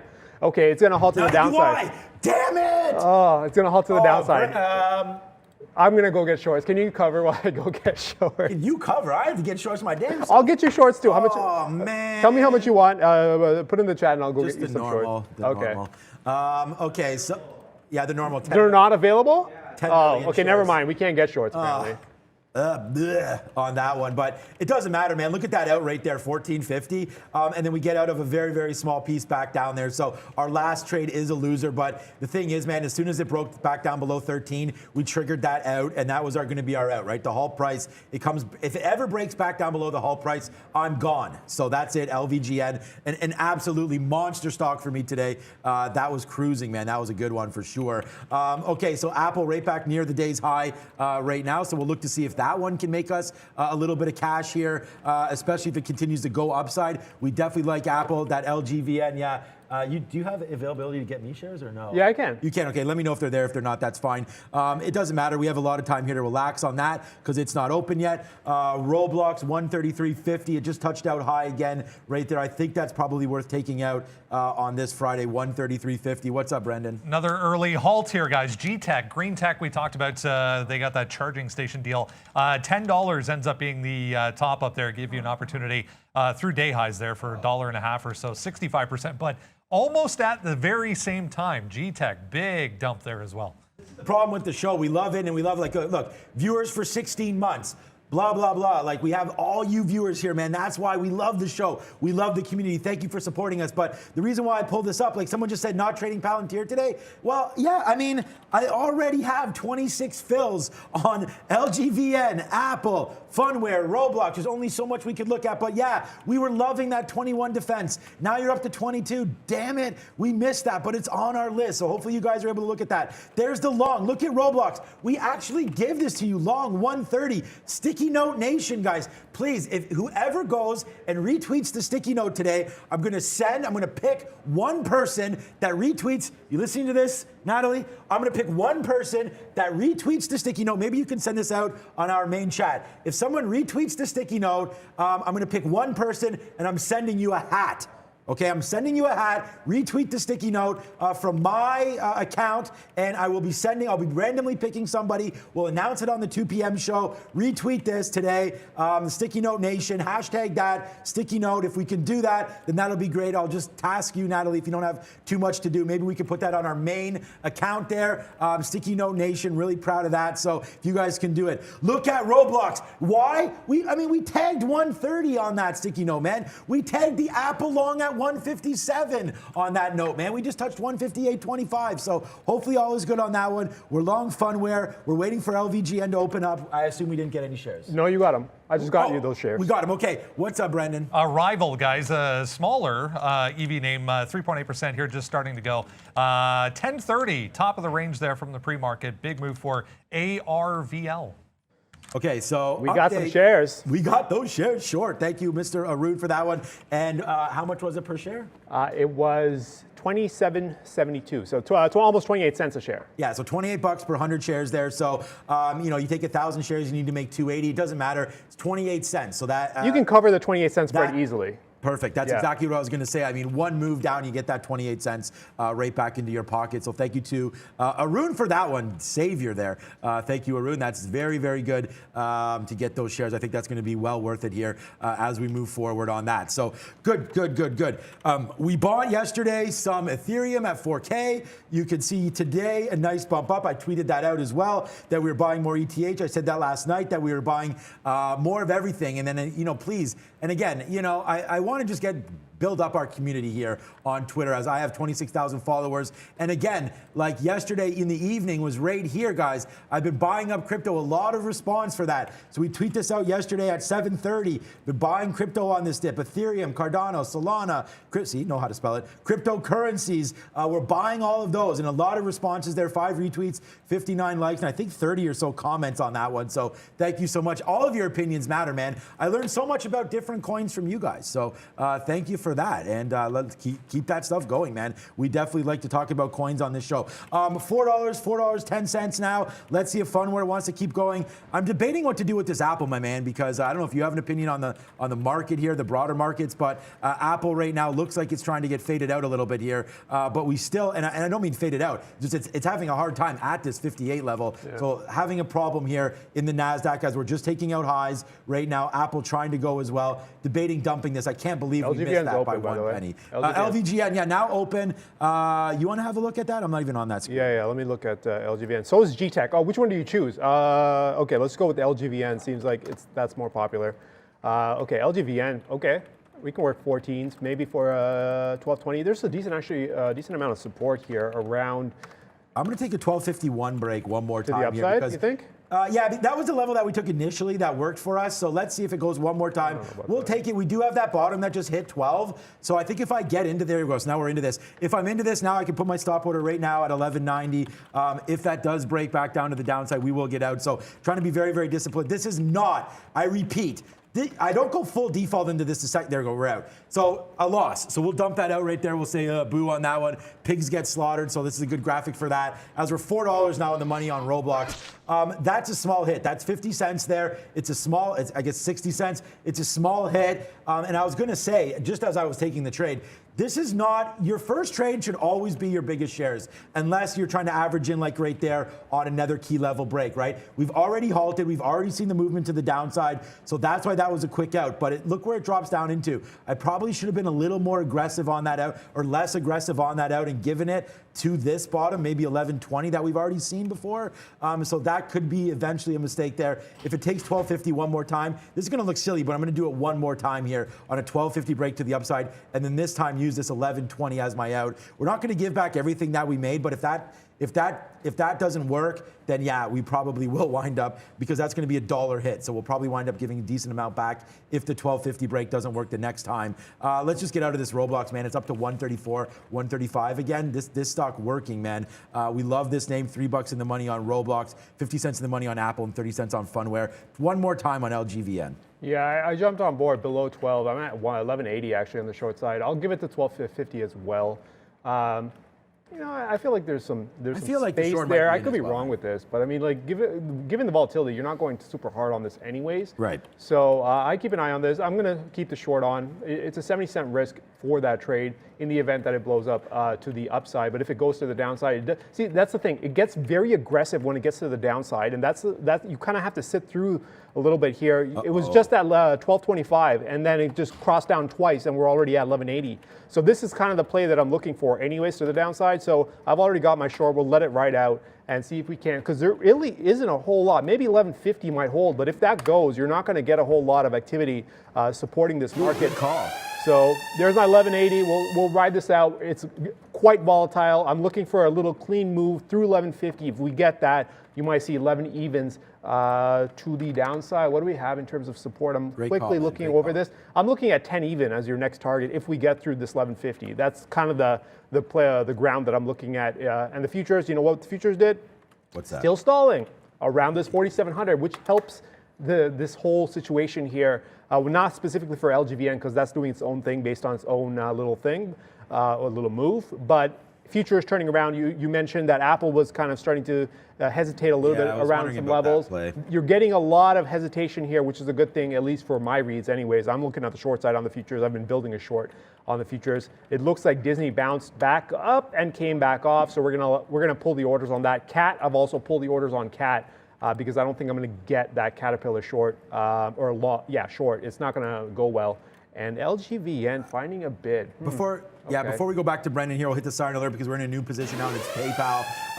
This is testing that 200 again right now as NASDAQ's trying to go higher. We do have a target. I'm going to try to get some out at 201 if it goes back up there, and then we'll hold for the rest. I am noticing, I was in this trade yesterday. The bottom there yesterday was 199.20. So we'll look to see if that can hold. So I'll review this, but let's go to Brendan with some breaking news. Micron, guys. Citigroup out with a positive note on MU. We were talking NVIDIA and AMD all week long. Micron's turn here, 5.6% after Citi comes out and says, about time for this one to get going too. Yes, sir. Okay, so Apple, just a quick target. I'm going to get out of this, Arun. I think this is going to be a good out for me here on Apple if it does wind up getting out about this 158 flat or so. We'll take this out on Apple. We'll just see. You know what? Forget that noise. Let's just see if it goes to the upside right now as the NASDAQ's still trying to go. Actually, you know what? I like this. 158. We should just get this out here. It is struggling up here. I've seen Apple trade like this, but that's barcoding, man. And it's too much. It's a $157 stock. For this to drop down and give up some of this profit seems silly to me. So we're just battling in the middle here. If we can get this out, 157.90, which we're approaching right now, I think that's a decent out. So let's call that Apple 157.90. Roblox $4. I mean, look what we're doing today. Roblox, PayPal, Fun, LGVN, man, and now Apple. So let's get this out right here. Apple, ring the Reggie on this name as I feel like the futures are topping out here. So I walked away from LGVN. I got like out of Apple. Yeah, I got like 2 cents on LGVN. I still got to make 26 cents more to cover how much it cost me to get these shorts. It's not finding that, it's not letting go. There's a decent amount of support here in front of these 50s, these 1150s. I don't want to put up 70 cents in risk and have that area hold. So I'm going to wait for this to kind of settle in a bit more so I can get some more volume. A better read on the volume before I step on board. So we're going to walk away from that one. The other one, which one was it? No, not LG. I talked about Disney, me canceling the order on Disney. Futures, still hesitating around that 4,700. Hesitation is good as long as we don't find enough support or buying support to kind of push this through aggressively. This is fine. I can stomach this. I can sit on this trade all day, and if it wants a trade here, that's perfectly fine. But at some point, as long as the market was willing to let go, the Apples and the Microsofts are willing to let go a little bit, then we may actually have a trade that actually works out really well. Otherwise, this may be a flat or a small loser. But for now, we're going to leave that alone. I am going to look at BABA and BA. BABA, I was looking at 145 through 142. It hit 145. Now it's going to the bottom. If you can get through the bottom, I'm going to put 145 on the top end, 142 short, 141.50 something. But I'll wait for 142 on the short side of that. And BA, Boeing, big name, big flyer. Boeing is very interesting because there is actually quite a setup here on Boeing, which I was actually marking off. Let me zoom this out. We'll go to Valeria, the CEO. She's got some. She's at the big screen there. We'll come back and we'll talk about Boeing. Valeria? Hey guys, Lucid is ripping. It's up around 4%. Do you see any opportunities for yourself in LCID? Okay, so we'll look at Lucid in a second. I'm gonna be really kicking myself here because you know why, man? I sold all the longs that we had. So Apple, we got out of that one at 57.80 there, 57.85 or whatever it was when we hit that. Now we're hitting new highs on Apple. Look at Roblox, man. We got out of Roblox as well. Right here though, Roblox okay, getting out of that one, 133.50. We've just bounced around a little bit too much here. My stop was right down here, 132.80. So I was like, you know what? If the futures keep bouncing around, most likely that's gonna get ticked, so we'll put in our pocket. And again, Sticky No Nation wins on that one. We are going to when I get a chance, I will put something up on Twitter. I know Natalie hopefully is going to be doing that for us right now. You retweet the Sticky Note hashtag Sticky Note, and we will be sending a random Twitterverse trader a Trader TV Live hat, which I should be wearing today, which I am not. But I'm excited for the marketing guy to come through. Look at this. So yesterday we did talk about Clover. I mentioned I doubled this up, man. So I actually doubled my shares yesterday at 560 on Clover. So we'll wait to see what happens on this trade. A nice move to the upside here. Yesterday was good trade. We waited for this spot. These were just, we defend. People said, how could you make money on Clover? Well, we always wait for it to make a bottom, similar to PaySafe at that 420, I believe it was. We made a move there on PaySafe. And then Clover yesterday, buy this, and then just get them all out up here. There it is again. Thank you, Lucas, for that one. What just happened there? Mistake here on LVGN. Let's get out of this one. We do not mean to have this short. That was a left in their stop order, so we will get out of LVGN. It's going to look like we took a hit there, but we just bid it out right away. Nothing there. Good trade, Arun. I know you're short on that one. Any updates? I gave up on that. Remember, I took my 2 cents because they were sitting in front of 1150. Yeah, so now it's gone. Okay, well, that's unfortunate, but we'll move on. Okay, Boeing. We were talking about Boeing before we went to Valeria here. Boeing was setting up in a nice little window here. We were sitting right here around this 1020 or 223, 224 area. I was like, there's a decent amount of support here. If we bounce here above 226, it could be a long. It never got above 226, and now it's kind of working through the bottom end of the zone. What I'm thinking now is that given 226 has been confirmed to be resistance, you put in a level, but you don't know if the volume is going to support that read. And now that I can see that they're willing to work with 226, maybe a short on a bounce back up into the 223, 224 area could be Lucid. A nice little trade there. Lucid. Yeah, we just took some Lucid there. Lucid on a 50 break. We just took that break. So we're now long 50.08. Let's see where we go from here. I hope that wasn't like one of those pull the rug bids there. So we are long 50 here. A decent position. Nice momentum to the upside. Thanks, Ms. V, and thank you for the viewers to bring Lucid to our attention. I'm going to do this. I'm just going to give this the dollar rub down here. So if we break back down below, although I'm looking at this, 58 doesn't look bad. Maybe we've got to give this a little bit more. Let's give this some room here. I mean, to get out at 50.49, probably a decent idea there. But let's just wait to see what does happen on this call. So we're long now 49. Don't want to get out of this at 49 if this dips back in. Let's just buy 49 flat and see if 48 holds. I mean, we're here to make some money and have some fun today. So let's see if that can help. We'll buy some 49s on that name. Already crushed Lucid, or crushed Roblox, crushed Apple as, damn it, Arun. We're still at the high there on Apple as we're taking out new highs now on Apple. Should not have dropped that one. Oh, but our PayPal, this is another one that can go to gates of hell as this is just breaking lower and lower and lower, man. I don't even want to look at PaySafe. The fintech space just is getting ruined. I think we just got to leave it, man, and stop trading our own book. PayPal down to 198. Like, I feel horrible about this one. Lucid right there. We just got it bid at 23. So that was a good idea. Thanks for bringing that to our attention as Lucid comes right back upside now. Just to look, I know we got to go to Brendan. Just hold on a second. I just want to give a target here for Lucid. So 51, we had some drop down there on the 20-minute chart. So 51's a good area to get out if this continues to rip upside. So we'll piece this out up to 51. To make $1 on this, we want to hold for more. So let's see if that can happen. But 51, possible area of resistance. Give it to him, Brendan. Another one going here. Cassava Sciences, guys. Big move down the past couple of days on not so good news, but trying to bounce today up 10.5, almost 11% here. Straight to the upside for Sava again. All right. Cassava Sciences. So as LGVN bounces, what I'm starting to think is that, that 1150 area that kind of kept me from getting involved on the short side. Yes, sir. I think I'm going to start playing in front of that now. Yes, sir. So I've got some offer. I got one offer actually. I got an offer out in front of 50 there, and see if we can grab a move on a bounce back up. I missed the first move up there, but I've got an offer out there. See if we can get a fill. And the stop on this is probably going to be north. It's going to be the same stop. It's going to be 1250 and change, depending on how it trades. I'll put $1 risk on the short, and I'm looking to 10 net. Now, the first time around, I was like, maybe we can get the move past, and I put up 70 cents, and then we kind of hesitated at 11.50. Now I'm willing to put the $1 and see if we can get $1.50 at least on the move down. And Sava, somebody in the chat mentioned Sava, so I put it up. And Sava, wow. Okay, Sava on fire here. Look at Apple. Yeah, so the futures too. Oh, futures not helping my case right now. Oh, man. Okay. Why did we get out of these longs, man? Good question. Sava here above 54 now. This would have been, going back 2 days ago, this would have been the last point we kind of hesitated here. It's a little thin. So once it gets past this point, I think that you're going to start to wait, or you're going to wait to see some volume come in before trading, because right now the way it's trading, I'm not sure how you can actually get on board on this trade. Where's your stop? Where's your targets? I mean, targets really don't matter, but where's your stop on this long, and what's your support point, right? So I'm going to stay. I'm going to be on top of SABA, but I'm not going to trade it. We're going to leave that alone and see if we can't trade it. And look at Apple. Sean was just talking about Apple. Apple just hit my radar as well. Looks like we're looking at 159 now. Nice little bounce after hitting that 156.50. Remember, I mentioned as long as we can stay above 156.50, it had a chance.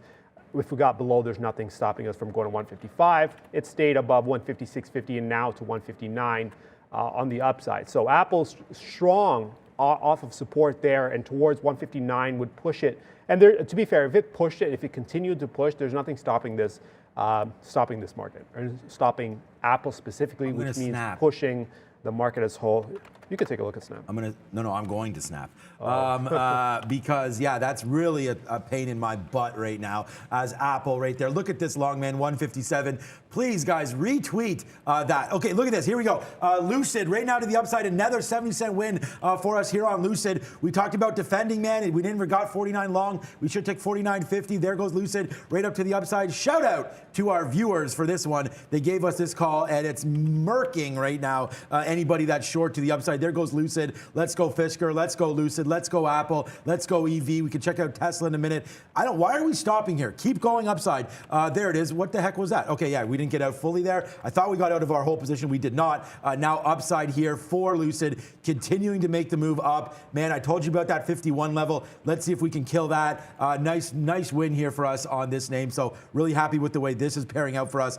That is killing me. PayPal, whatever, we got out there. I'm going to leave this alone. And there's so many better names to trade here today. Clover coming back in, and we're not ignoring this. But if you rewind, I mean, you can go back to 8:30 when we started the show, and you can find out that I said that my bid on Nvidia was going to be 318. Because remember, it was going to be 314, then 316 yesterday. Then we upped it on the move upside. Well, look where we got to. This is why I'm not long Nvidia. We got to 319, so I missed that by about $1. But we should have just bought 320s. It's now ripping to all-time highs. I see people talking about Taiwan Semi. This is another name going to all-time highs right now. We should check out Global Foundries as well. We could check that in a minute as let's go Taiwan, get this going here. Taking out 125, I believe, is close to, if not the all-time high. Some of these wicks, I don't know if they're closing highs. Oh, it looks like we were up here before in March, I guess, April, March, whatever.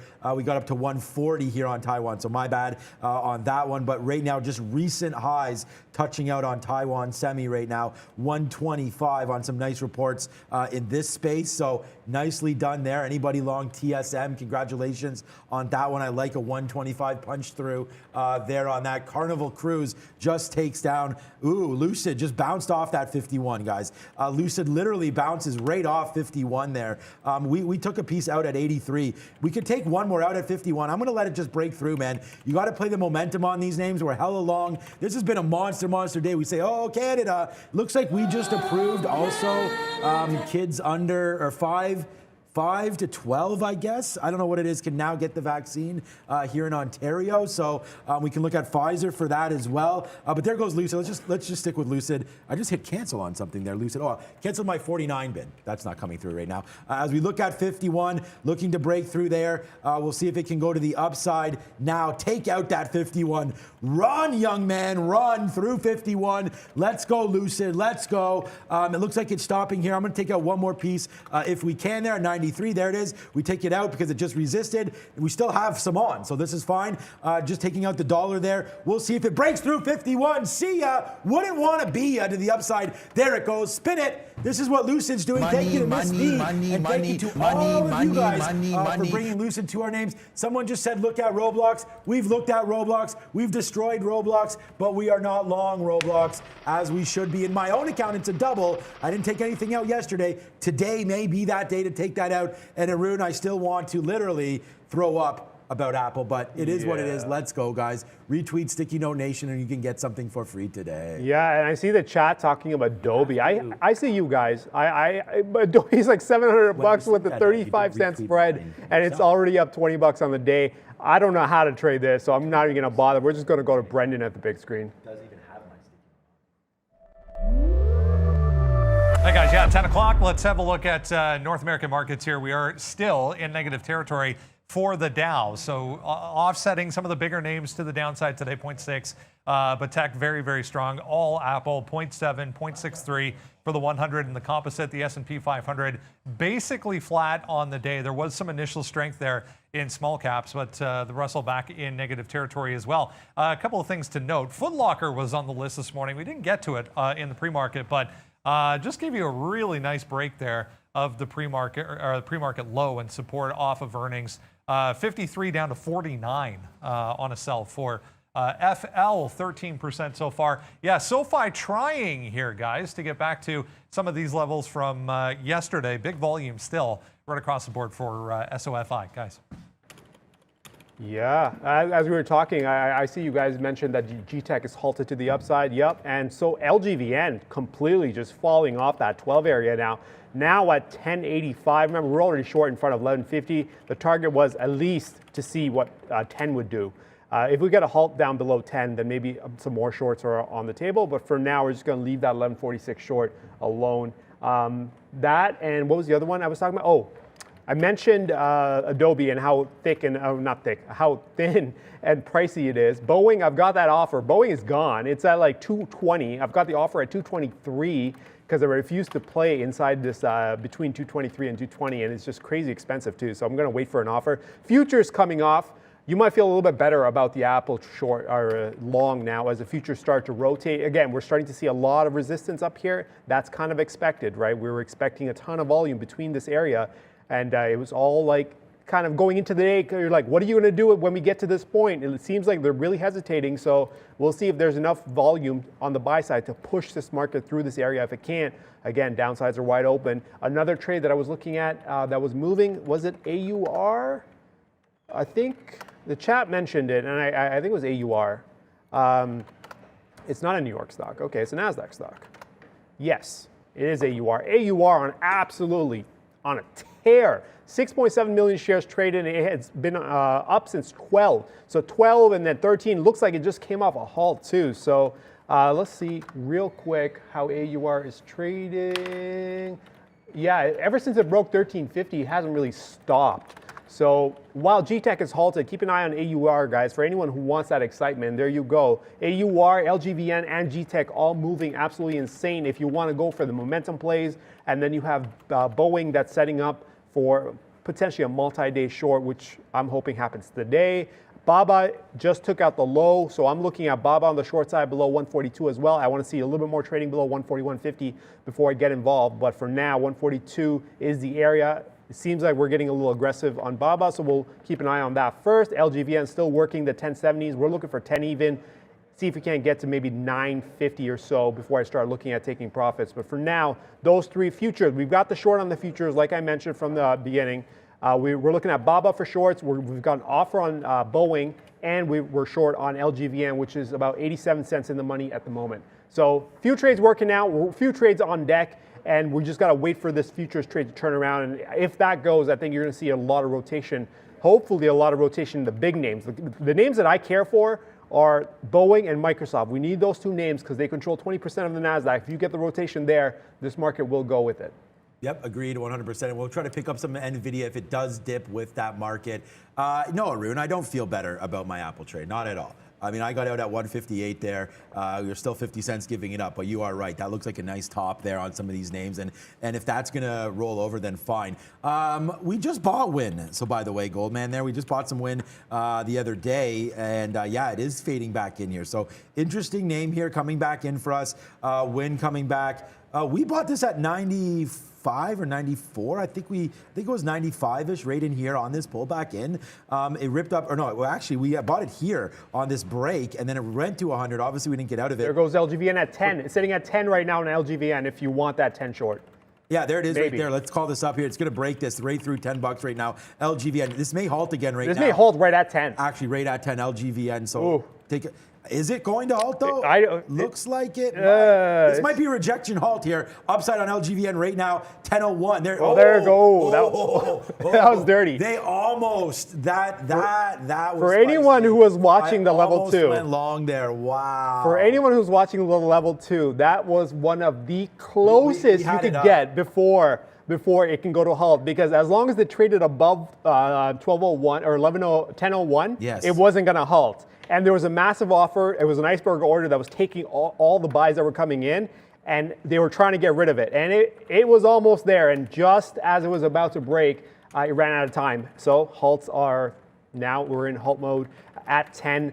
You know what I'm going to do? I'm up $1.40 on this short on LGVN. I'm going to get out on the opening print because I don't want to be, given what I saw going into the end, I don't want to be any more short. I'll get out half. I'm not going to get out all of it.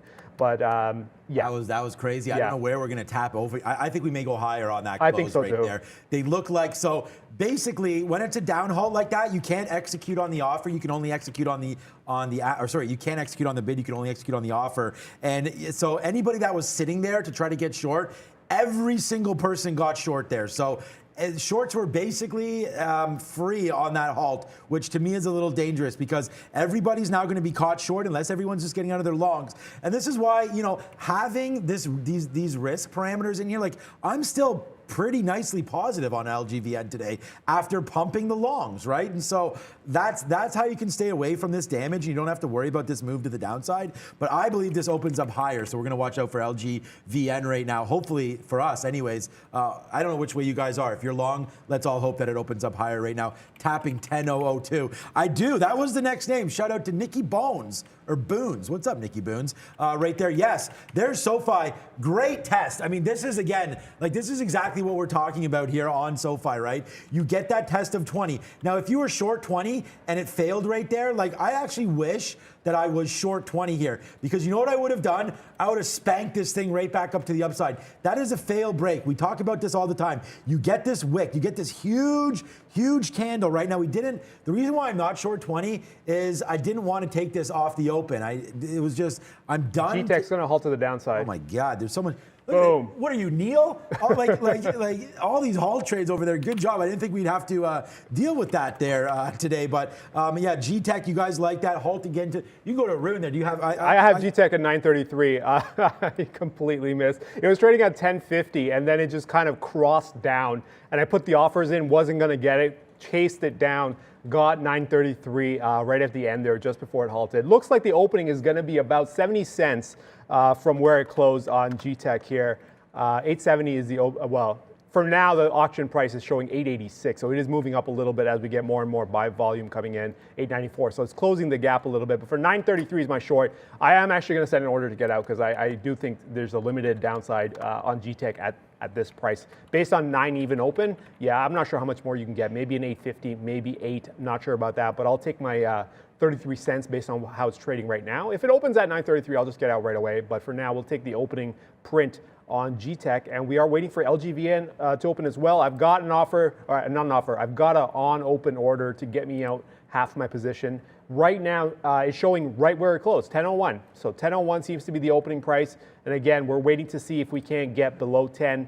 Half is going to get dumped on the opening print. And if we get below 10, then I'm going to look at 9 half, maybe 9 even. I definitely don't want to be holding into the high from yesterday, which is around 850 to 9. So that's going to be a problem. So for now, we're just going to wait for this to play out. Take profit on the first half and see if we can ride out the rest and maybe get it down to 9 even. Brendan? Jumaya, guys, JMIA just popping up here, one that reported earlier this week. Disappointing, big time disappointment on their earnings going back to November 16th, but big volume just stepping up here for Jumaya. Okay, somebody was asking how can we see the opening prints and prices. Guys, we're using the Day Trade the World software. So this is in-house software created for not just our office, for all offices that run under this company. So for us, we get information sent directly from the exchanges and whatnot, so we can see certain values. So we can see the theoretical auction price and the theoretical auction volume, so the opening print price and the volume that should go off. Roughly accurate. It changes right at the end, so it's not going to be completely accurate the entire way. every broker should have some version of this. It's a matter of contacting your broker and looking for, hey, how do I find the theoretical auction price on that software? If you don't have the same software as us, then it's going to be slightly different. Oh, LGVN opened at 10:01. Okay. Oh, it's the same price. Same price. Okay, now it broke 10. And it's flirting with 10. Okay, let's take a quick look at LGVN because it is not, it doesn't want to let go of 10, but I'm also not going to dump my remaining position. So I've got the $1.45 on the first half, and I'll trail the rest just to give it a chance to see if we can't get below 10 into the 9s. I'm just waiting to see where this stop should be. So going back to the software side, just contact your broker. It's there somewhere. They may have restrict access, limit access, whatever it is, however they do it.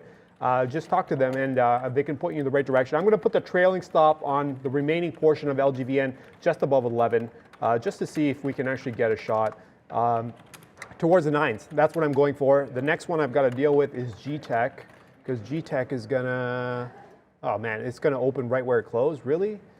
Okay, that's not good because that's not the right location for this, because I do not want to be a part of this. You know what? Oh, I can't even put a bid down. I was actually just going to... No, I'm done. Okay, that's fine. I was just going to address this Lucid position here because, I mean, what the hell? It's Friday. There we go. Get those beats early. And there it is, man. Lucid. Let's go, man. FTW for the win. It's Cowbell Nation. There goes Lucid, man. Finally, we take out that. Well, we took out the 51 here, but we made that other. I mean, look how interesting this is. Breaks 50, bottoms 49.50. Breaks 50. Breaks 50 again. Breaks 51, bottoms 50.50. So on a 51 break, are we going to bottom here at 51.50 and then rip up to 52? So let's wait to see if that's going. We still do have a small piece on this one, so don't feel bad about holding on to this. We just cashed out of some of our roadblocks. We put the order in, and I actually just looked at my account. We got a 135 fill. So again, we did cash out of some of that roadblocks on our own personal account. We're long 77 off that tweet early. I just want to show you guys quickly. Is that a call for Brendan? Yeah. Okay, we'll do Brendan, then we'll come right back. What's up, B? I just want to mention workday, guys. Back to day highs here. Still down on the session significantly, 2%, but big volume coming in to W day. If I zoom out a bit, you can see, earnings not good for them after market yesterday. Oh, so I'm just trying to get more merchandise and more. Yeah, workday, good trade. We'll look at that strong name. GTEC just opened. Should be bought as well. Go ahead. You're on GTEC, right? Yeah, GTEC opened at 911. Lucid. That's the print I got on GTEC for the open there, 911. It just briefly cracked. I'm going to dump it all. It briefly cracked 9 for a quick second, but this is not the location where I want to be holding on to GTEC. Like I mentioned, there's a problem in terms of volume. I'd rather take my cash and walk away. Between 9 and 850, 880, not even 850, you don't have to go that far down. It's like 9, 880. There's a little bit of action here. I was hoping for us to kind of gap right through all of it, maybe down towards the 820 area. But if we can't get through, I'll take my 22 cents and walk away. I took 22 cents on the first half, and I think I got 9.15 on the remaining portion. So, probably about like 18 cents or so on the remaining portion. So we're walking away from that. One thing I've got now is LGVN short. We're going to trail that. It's at 10.53. We're going to trail that with 11 stop. And then futures, right? We're just working our position, and we're going to wait for this to kind of rotate over. Volume build is good, like I mentioned. Sideways trading on the futures is perfectly fine with me. As long as we don't get enough buy-side volume coming in to kick this into high gear to the upside, it's fine. So the fact that we're kind of rotating around 4,700, keep in mind options also today, right? So end of day options expiration. November, not that big of a deal, but options expirations on any given month could kind of change the game very quickly towards the end. So you don't know how that plays out until we get to the end. Sometimes it's a dud, sometimes it gets exciting, but we know that certain months are really hot, right? The quad witching months, December will be hot on options expirations. November, probably not, but we'll see how this one plays out. For now, though, we are just going to maintain these two positions, find some more trades. I'm looking at BABA. I did mention that if it got below 141.50, I wanted to take a look at the shorts. I wanted to see how it trades. It's not just there yet. I'm looking at the short idea. 145 would be the stop for the short, but if I do get on board, it's going to have to be once I get a little bit more buying that goes to the upside that fails. So once I get that, I'll go ahead and take the shot on BABA to the short side. Okay, so it's giveaway time, guys, and I've actually changed. I'm going to give away anything you want. How expensive is the most expensive thing on our merchandise store? Not a hat, not a t-shirt. You want to get a sweater, probably like the hoodie my main man is wearing right here. I might go throw on a sweater as well. You don't get that flossing t-shirt. Don't do that. Get the sweater if you can. But here it is right here. This is it. I'll put this tweet. I'll copy this, put it in there, retweet this. Hashtag sticky note. We'll use a random draw generator at our 3 p.m. or our 2 p.m. show. We'll draw somebody at 3:30 or so to grab that. So put that out there. Retweet this with Sticky Note Nation, and we're on that. So please do that, and we will double check everything. What's up, Shib Army, right now? Quickly, we'll go over to crypto here, and wow. There we go, 194 we bought yesterday on Solana. We talked about that. I tweeted it out, and we talked about that earlier. So there's a nice little 7% move in 24 hours. This is CoinGecko. If you like this, again, no affiliates, just what I use because it can show everything here. Easy to build a portfolio. These are the coins that I look at and or hold. So Bitcoin, Ethereum, Solana, Cardano. Actually, I don't hold Dogecoin anymore, but it's on there. Shiba Inu, I have been getting some out, obviously, but we still hold that as that's going to the upside. Litecoin's been a beast. That touched almost 300 not too long ago. Polygon, another name that I'm looking at with great interest right now. Omis Go, I've bought and gotten out of that one. Yeah, what up, Maggie? Rally, Coin, Assemble Protocol, and then I'm a bull on. Okay. Guys, we got to go to the screen here, guys. There we go. I'm a bull on Cardano when I'm tracking this 3 times long. Cardano. I'm sorry, Sean. Maggie was giving out gifts and I got distracted. So you don't have to worry about getting distracted. What gifts? You won't get one if you keep asking, but Maggie's got gifts in her hands and she's giving out. She's like, you get a gift. I'm like, me? I get a gift? Maggie's got that good. What are those gifts over there, Maggie? What is We'll that? find out soon enough. It looks like, what is that? It looks like cream. That's probably CBD cream or something like that. Oh, next week. Okay, we'll talk about that next week. So, yeah, we'll talk about that. But there it is, guys. Let's get back to trading here. As there's been a few halt plays obviously going through Boeing, today. no. Lucid, again, man, we're still on this. Maybe we should drop this off at 52 bucks. I mean, let's have a look here one more time. 52, 54. We probably get some resistance like 53 and change. Let's see what happens now as we continue to move to the upside here. Lucid, $2 in the money on Lucid right now. So let's watch this. Funware not doing too much. We'll get into some more names when we get back here. PaySafe at $4. I can go to hell as well. Brendan over there at the big screen. What's up, my man? Hey guys, busy day. Let's jump into small cap world. We'll talk about this UWMC only because I mentioned it just before the open. It's done absolutely nothing. I mentioned that this was a EV charging station deal. I was wrong. It was earnings. The other G-Tech was the charging station. Here we go. I talked about this 690 to 7 area, which was that high from the pre-market. We tried to get above it, failed. It's doing absolutely nothing. Volume already gone on UWMC, so nothing to see here. Let's move on. If I can shift my screen. LGVN, I was only long. Didn't even pay for shorts because I don't want them. 2.9 million share free float. So I just worked into a long versus 1150 to 11. That worked out well into 14.5. So a decent trade there for LGVN. This is very, very slow today, guys, for some reason. G-Tech, this is why I completely forgot. I've traded the stock in the past. Completely forgot that this is about a 4.5 million share free float. When they rug pull on this, it's $2-3 before you're getting out. So be very, very careful. Another very low float. Took a bunch of trades. Going to be a red stock for me today, but it's thinly traded to say the least. 10.5 all the way down to 8, the current range. 4.5 million shares on the free float, guys.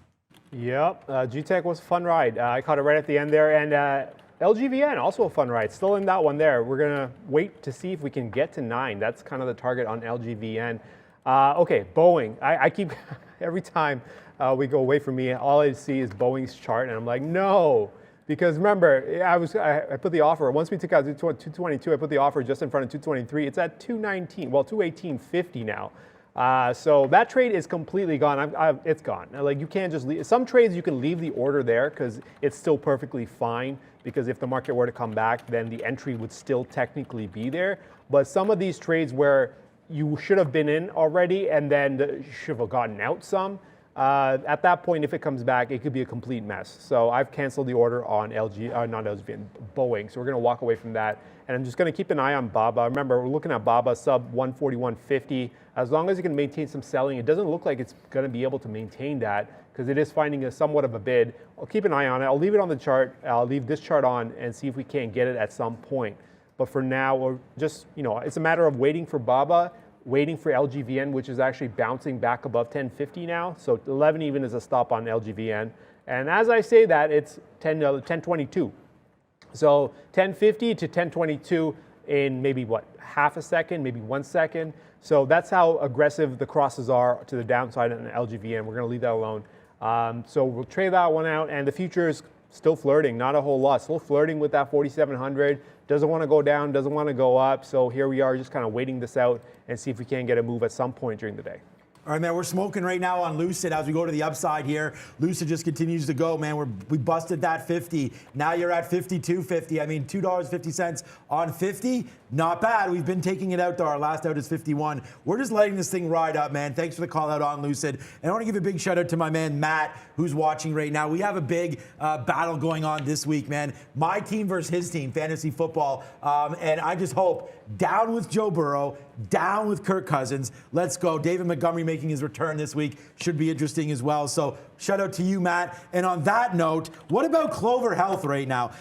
Look, so yesterday I bought some more down here at 560 a rune. It ripped up to 585 right now. You're going to see a 20-minute just beat down here for Clover Health. Obviously, Chamath comes out today and talks about selling some of his SoFi shares. Let's see if there'll be some focus on Clover Health now. Just an absolute monster move up there to 26, 27 when it was meme craziness back when AMC, Rocket Companies, GME, all that going off in June, July, as did Clover Health. And now we'll wait to see here. I still think there's room back to this 50 period, which is like $7.50, $8, something like that. And we're off this bottom of 5 and change. So we're going to watch out for Clover Health there. And there it goes, Lucid. We're also talking to my man Matt about Roblox. We've loved Roblox, man. We tweeted it out right there, crossing the 50 period. We bought some at 77. A beautiful move back to 135. I just got ticked out at 135 there. That news yesterday with Nike was big. And I talked about this on the 3 p.m. show, man. And that was, and I mentioned this weeks and weeks and weeks ago, which is why we're buying it. My kid is actually long Roblox, $69 a room, but he has 5 shares. So anyways, the point is that, that deals with Nike. What about when it becomes with McDonald's and you're all of a sudden walking into a McDonald's? What about a Taco Bell with Yum Brands, KFC? What about going into a Macy's store, something like that on Roblox, man? The metaverse is in the building, as is Lucid, man. Still, look at this. Now a $3 winner on this name. We did dump our Apple. We are pumping that long all day, man. 157 and change. We get out at that at 158. Now feel very foolish as we are touching new highs here on that name. But let's find something else. Someone brought to our attention earlier, did you ever get into Twitter, Arun? No, I just marked up the level. Where is it now? Yeah, that's up to 49 and change. It's up 2.5% today as Twitter just takes off. Oh, it got above. Okay. I don't know. Was there news here? Was there breaking news on Twitter? Twitter just right now spiking, Brendan. This is why I was asking about it. Out of nowhere, Twitter going off up through 50. Yep. Was Aunt Kathy in here buying? Twitter down to 48 and change. She's got to defend her positions. She's trading with your money anyways. There it is right there. Yes, sir. 177 retweets now on that tweet. So thank you guys for that. We're going to be drawing. You get to pick anything. This is me giving back. I mean, you guys have supported it. That 16-month member really got my blood boiling there. Thank you to continue to support the show. We'll find out. Brendan working hard on that Twitter spike. Yeah, Twitter. I mean, when we talked about it earlier, it was all a matter of what area was it still a short under, right? It was around this 49.20 through 49.50, and the 49.20 held out the first time.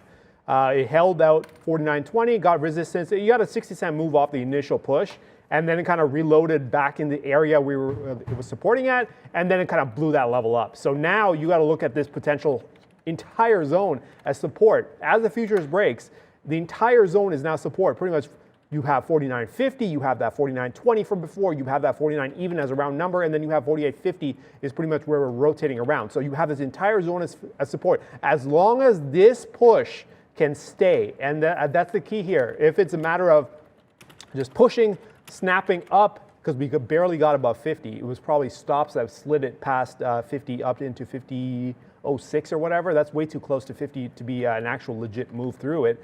If we can get above and trade, I think then on the move down, as it kind of drifts back down, then you have the potential to kind of go long. But for now, it's a matter of seeing if this move is actually going to be legit, because it does need to maintain buy strength above 50. We're going to leave that alone, though. And the other thing I did was LGVN. I got out of LGVN because, remember, I was looking for 9 even, but I was also concerned about this 950 coming on down. Once we had a quick little move through 10, the fact that that was such a snap and that we couldn't maintain, then I saw bids popping in there. I was like, nope. So I took my bid out at 1026. So I've got 1146 short, 1001 out off the halt open, and then 1026 out on the remaining half my position. So you're looking at about $1.40 on the first, and then $1.20 on the second. So you're looking at about $1.30 average on the exits there. So $1.30 is not too bad. I'll take my $1.30. And the futures are finally starting to move to the bottom end of this range. Again, this is kind of not expected, better. But the volume, the idea of this volume being traded around 4,600, 4,700 was kind of expected. And as I talk, I'm looking over and I see GTEC going absolutely insane. I don't know why GTEC's just starting to move, because it was underneath 9 for a bit and then it just kind of snapped back aggressively. And it's just, all I see is just the bids and offers just crossing up and down. So we're going to keep an eye on GTEC, because GTEC may be reloading for another move to the highs. Based on the way it's trading, something ain't right. And I'm going to keep a very close eye on this, see if we can actually get on board if this were to go to the top. And they're going to look at 10, it looks like. Okay. Yeah. Just a quick update right here on Lucid. So this is a 1 minute chart. This is a 15 period volume weighted average price. I like to watch this thing as it starts to rip up through here. It's right now, it's at 52.09.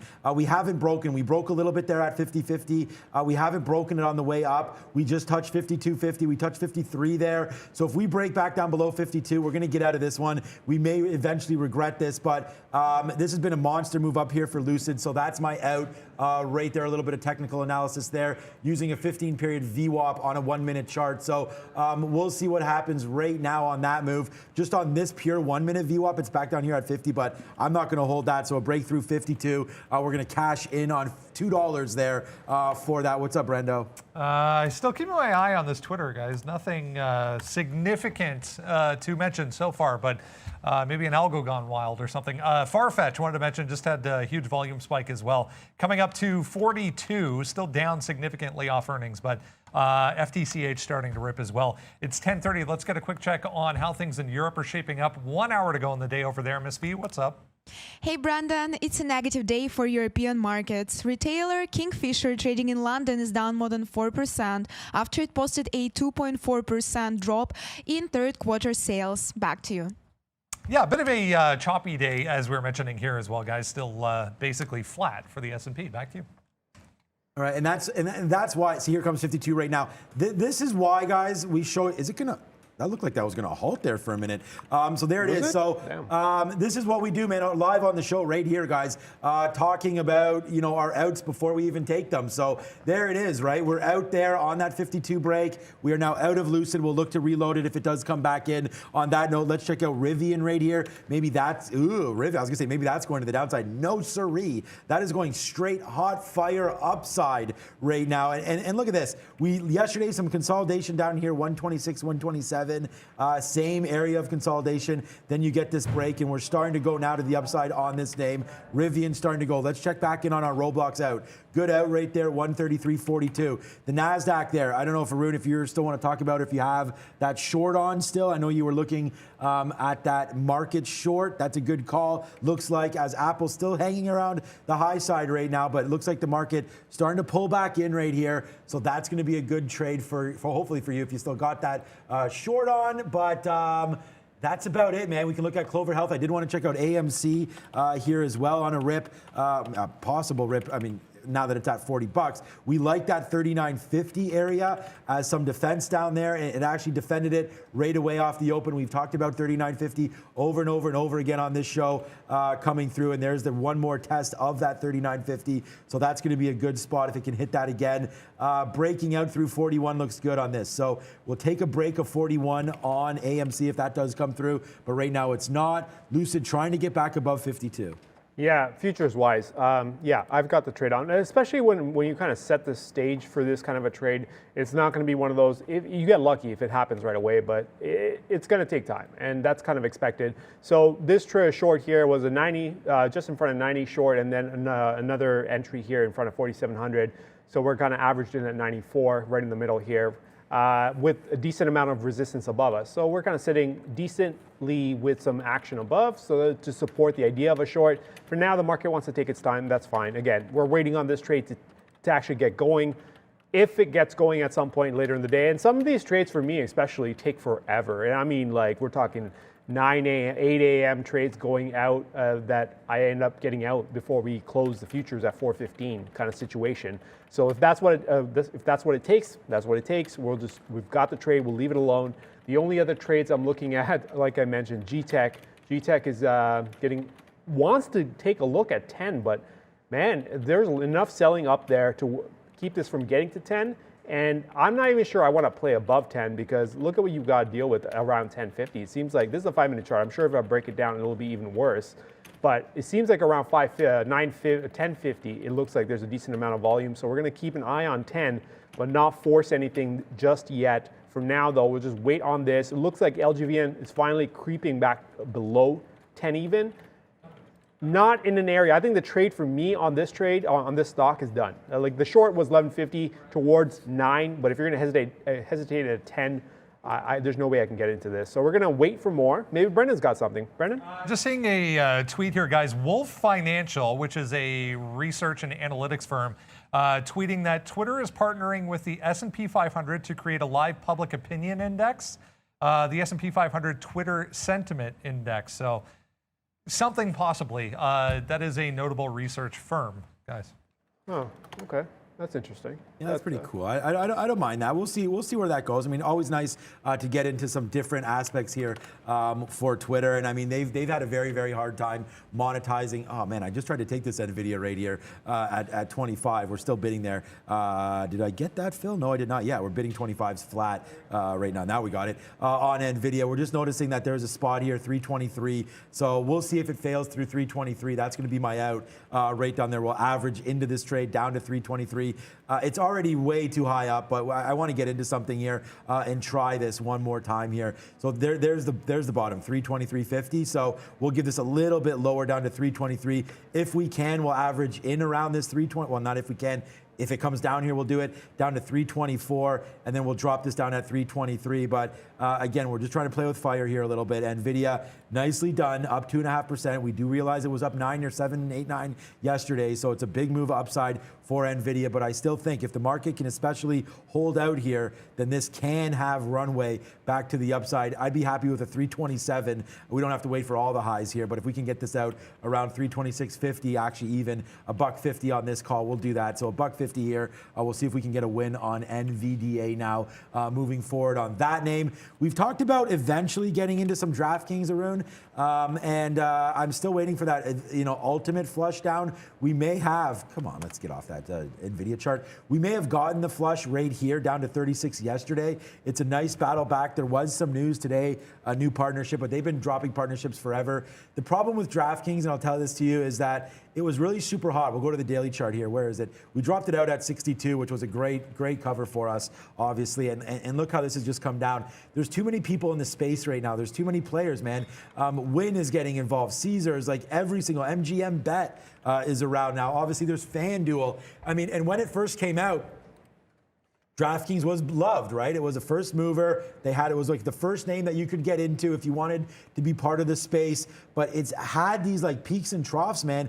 And right here, we may be in another one of those troughs. So if you like this name, you like the space, which I love the space. I think online gambling. I mean, as I sit there and watch the Thursday night football game yesterday, as we watch golf, everything, now they're talking about odds and they're talking about gambling. So I think that it's going to be a thing of the future. It's just there's so many players involved, and that the cost of consumer and acquisition now is starting to go way up for these guys because it's getting more expensive, more money spent on advertising. And really, they don't have anything unique, right? You can gamble the same odds on all of the various platforms. So I don't know about DraftKings moving forward, but I'm definitely a buyer if we can dip down into this 30-32 area. That's sort of my talk on DraftKings. I would much rather, and again, I'm just trying to play best of breed here. I would much rather get my money into Win or an MGM or a Caesars that has the brick and mortar. Forget about Penn. I would just go to the best of breed here. Take out an MGM, take out a Caesars, a Win. Las Vegas Sands is okay. A lot of exposure to Macau there, same as Win, but nicely off the bottom here for Win, down to $80. The average into this long. I'm long on this name as well. So I like some of these plays. There it goes, man. So far, so good. Pokeroo saying, Sean, I mean, it's going up, but where do you want to get it out? So we talked about it already here. Nicely in the money, 80 cents now on NVIDIA, but 26.50 is the goal. 326.50, but it's a smooth dollar. Maybe we'll just take the dollar. Let's just take the dollar on this right now and get out. Let's take the dollar on this and get out. And if it continues to go up, good on you. But right now, I like this play for NVIDIA. Take the dollar. Yeah, take the dollar. If you got the dollar, take the dollar. A couple of the stocks that are moving absolutely nuts right now. I'm noticing BioMarin, BMRN, up 5% on the day, just took off. Look at this. We took the dollar. Huh? We took the dollar. You took the dollar? Well, this thing's up like $5. Yeah, no, I'm saying we were talking take the dollar, take the dollar, take the dollar. Take the dollar into the BMRN. resistance. BMRN, yeah, absolutely going nuts right now. From 82 all the way up to 87. The thing is, though, it's very thin. It's done 1.1 on the day, and it's got a 30-cent spread. I think this is one of those stocks that needs to be traded out a little bit more. So a little bit more trading to be done on this stock before getting involved. But for now, though, it is on the radar there. The other one I'm looking at as well is BABA. We're still waiting for BABA to kind of get below. Notice how it's actually willing to stay above 140, 150. Volume is picking up. And this is exactly what was concerning me about going short immediately. I want to see this volume get taken out before I get involved. But I do think there's a trade there if we can actually get below. So we're going to wait for that. In the meantime, we'll go to Brendan. BMRN, guys, that was FDA approval for a drug to treat a type of dwarfism. So that was out this morning. FDA approval on that, guys. Okay, so someone asking, and you are right, man, like, why are we holding on to this? It's just, I don't know. I was literally going to give this back to sort of where we got in, man. And you know, we missed the opportunity. I should have got out on this spike again. We called 415 numerous times out here today, and we actually got another. We could have got out right there. We could have got out at 405. So I'm going to do that now. I just thought there was a chance that this thing could start ripping upside. It's been such a great day trading everything else here today. The only losing trade that we have all day, man, is this trade, PayPal. And that's not even that big of a hit for me. So that's the only losing trade that we've given to you guys, man. LGVN's been good. We just talked about this with Arun. Took the smooth dollar on that one. Shout out to Matthew there on the chat talking about that. Their smooth $1. We took it. Now we don't have to worry. So there's the out there. It does go up more. We took out 20. We actually took out 95s. So that's 95 cent there. It did go break through 26. It got as high as 26.20. So a little bit of FOMO there, but now it's back down. So there's that smooth one right there for you. Facebook breaking out. Is there a chance for Meta today again to break through this 350? I love this. Do I hear the marketing guy's voice? He's on Zoom today. Yeah. Okay. What happened? Hey, where is the market? We're supposed to be, if he's not in Lumberjack, then there's going to be problems for him. And by problems, there's going to be absolutely no problems. The guy's a monster, by the way, Arun. Like, if you're ever not available for bodyguard services, I've got Justin there you go. Now as well. So we're beefing up the staff here just in case. Okay, Facebook, all this talk there. I get excited because I can see Justin over there, so that's going to be good. Facebook looking to break 350. If it does that, man, I do think that we could test back to all-time highs. Love this name, love Meta, we love Roblox, we love Unity Software, all of the above. But let's go over to Brendan here. The board looks pretty yucky to me, actually, considering that we're almost flat and we're up on the NASDAQ. So let's go see what Brendan has to say. Let's figure out what's going on. Where this is going to be a little bit misleading. Looks very negative, but we are exactly flat, down just 0.02% for the S&P. A couple of things of note. It's just tech stocks offsetting the rest of the market, essentially. Intuit, another one that reported 11.5% move to the upside. Adobe's here as well. 4% to the upside in the software names. There's Micron, we talked about a little bit. NVIDIA as well, 2.7. AMAT to the downside after earnings, 4.2%. To the downside for AMAT. Financials, the banks leading as far as negativity is concerned today. So the entire group in negative territory. There are a few in the insurance sector, a certain insurance group that are trying to get back to break even as we speak, but very, very negative for the banks. This is the energy group. FANG down 6%. I mean, if you come down here, COP, PSX, Halliburton here, 3.8 up to 6% for individual energy companies today. 4% for crude oil again today. The slide continues for these. Consumer discretionary names basically flat. Same story for the services and the staples group, basically flat. Some of the travel names did pop up there again today, showing some strength. But overall, uneventful. Same story for industrial stocks, basically flat. Hey, look at that. We went positive, 0.03 for the S&P, guys. Back to you. Yeah, I was just saying Apple breaking, well, chat said it as well. Apple above 159 now. That's it. I'm out of here. So market's going with Apple. And remember, I'm short on the market, so that's not working out well. To go down for you, and I'm not even in Apple. So now I'm going to say down Apple because we want that to go. We want Arun to make that cash, guys, for sure. Yeah, down with you, Apple. Okay, so actually an update on the giveaway here, man. It's been doing great. We have 181 retweets so far, so it's been a good one for us. I don't know, but there's just so many retweets happening. We've kind of screwed this up because there's so many different things that we want you guys to retweet here, whether or not it be the sticky note or the physical sticky note itself or this little option here. I'm fine if you guys just retweet this. So we'll put this in the chat again, 181 retweets so far. If you can, we're going to give away anything you want in the merch store. I'm going rogue on this, so this may have to come out of my pocket here. We're going to give this away. It only says 63 retweets, 41 quote tweets there, so it's a good number for us. We retweet this, man, and we're watching it. Any hashtags on sticky note, that's really what we're looking for. So any retweets on this one, we'll put this again here, and you are at about 3:30 tonight on our afternoon show. Shout out to Natalie. We're going to be organizing a giveaway for that. So we'll put everybody's Twitter handle in a big barrel. We'll wind it up. And then we'll put our hand in there, pick it out, and we will draw a name. Of course, we do not have said drum. And we will not be putting our hand in any drum. We will be doing an automatic draw generator, which I assume exists somewhere on the web. Yes, so all digital. And I will rig it. No, I will not rig it. Imagine I win or you win or something like that, and that'd be pretty good. No, Brad, you're going to pump it, though, so don't worry about that. So for what you should, I noticed earlier, somebody was asking, it's like, where can I get this stuff? So do you have a link or something? Yes, if Miss V, why don't we throw over to Miss V? Good call there. Before we go to the marketing guy, if we can throw to Miss V when she's ready, let's do a little bit of a merchandise, because it's Merchandise Friday here. So I'm going to be doing a giveaway every Friday. First, let me see if I can get it covered. Then we'll be doing a giveaway every single Friday. No, regardless, it come out of my pocket. I don't care. We'll do a giveaway every single Friday on merchandise, and for at least until Christmas. So this is all coming off the top of my head. We'll do this every Friday, and we'll get it better for you next week. But retweet it today. Your odds are going to be pretty good. When we're ready, we'll throw over to Valeria. If I can get a thumbs up from the boys on the desk, she'll explain to you all about the merchandise. What's up, Ms. V? Hey Sean, it's a wonderful idea about giveaway every Friday. Guys, please retweet shots, sticky note, and I wish you luck and hope you will win. As Sean said, you can win anything from our store. So let me show first where it's located. You can go to our homepage, click on store, and here you can see all of our merchandise. I believe this is the hat Sean is talking about. So, well, any of the I'd rather be trading. Let's show the sweater. The I'd rather be trading sweater. There we go.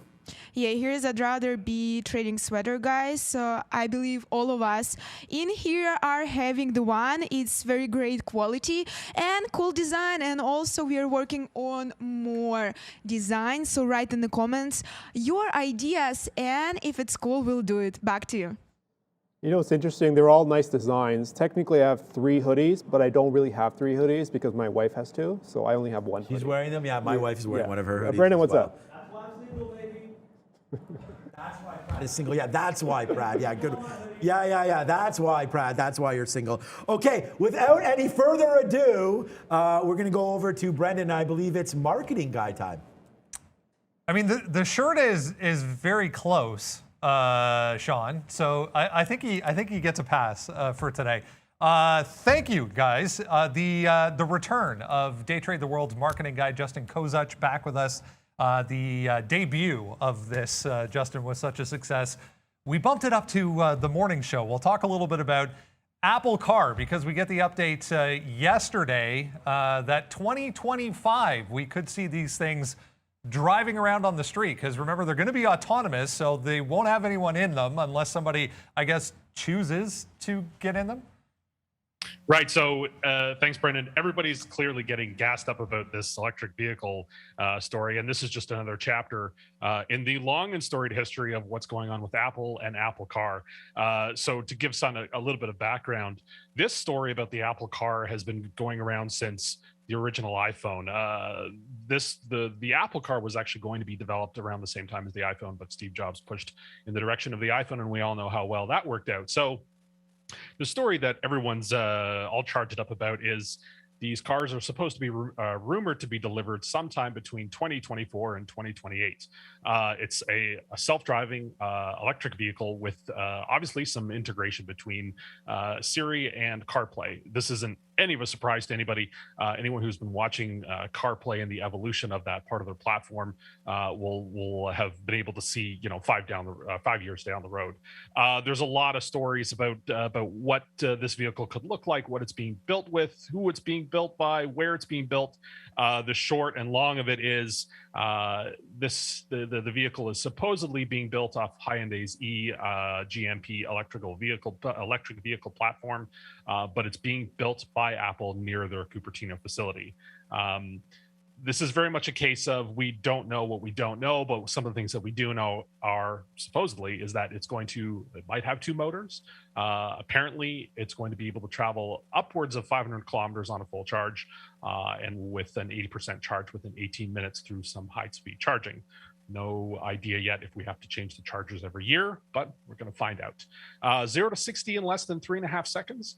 So definitely giving Tesla a run for their money and a top speed of 116 miles per hour. So this project is kind of interesting. It's faced a lot of delays and some scandal over the years, hirings, firings, lawsuits, trade theft allegations, and so on and so forth. We're looking at a beta release for a car. I never thought I would say that. A beta release for the car is expected by 2022. And Japan apparently is going to be the initial spot for manufacturing, which would align well with some of the things that we've heard about Nissan being possibly involved, although now that story seems to have kind of fallen to the wayside. It's interesting. Right now, yeah, it's interesting, Justin. I'll just jump in there for a second. We were talking a little bit yesterday, and you were just mentioning a lot of the tech that's going to be involved in this project, and the need, or the foreseeable need for updates to come on this tech. So, I mean, we haven't even got the first one yet, but let's talk a little bit maybe about how frequently people are going to be lining up to get their updated Apple Car. Yeah, it's do you go to the Apple store? Is there a dealership? Right. Where do you go to get one of these things? Is it you punch it into the Apple store, punch in the Apple store, and you order a car, and it shows up. So maybe it self-drives and self-delivers it to you. Who knows? I think that this whole thing, this space, is just becoming really, really interesting. Elon Musk said once, Apple is a graveyard for Tesla, which I guess is kind of true, given the number of Tesla employees who have left the company and are now working for Apple, including some folks that were on some senior leadership positions within Tesla, working in the electric vehicle side of that business.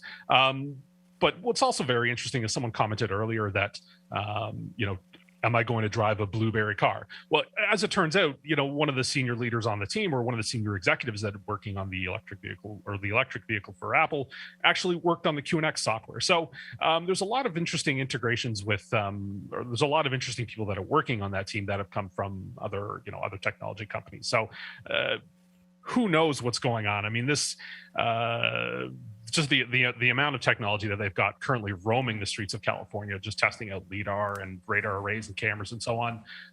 Who knows exactly what's going on? But maybe we'll get a beta car at some point next year. Yeah, move over Tesla, move over everything else EV, because Apple has seemingly officially thrown their hat into this game. An interesting story that continues to develop. And I mean, why yesterday, first of all, did they pick yesterday to come out with this update suggesting maybe, you get a beta version by the end of this year, you get the actual thing in 5 years? Yeah, I think certainly watching what's happening with Rivian. I mean, that's the big new entrant into the space, and then everything that's going on with Lordstown. I don't think that it was a coincidence that news sort of broke.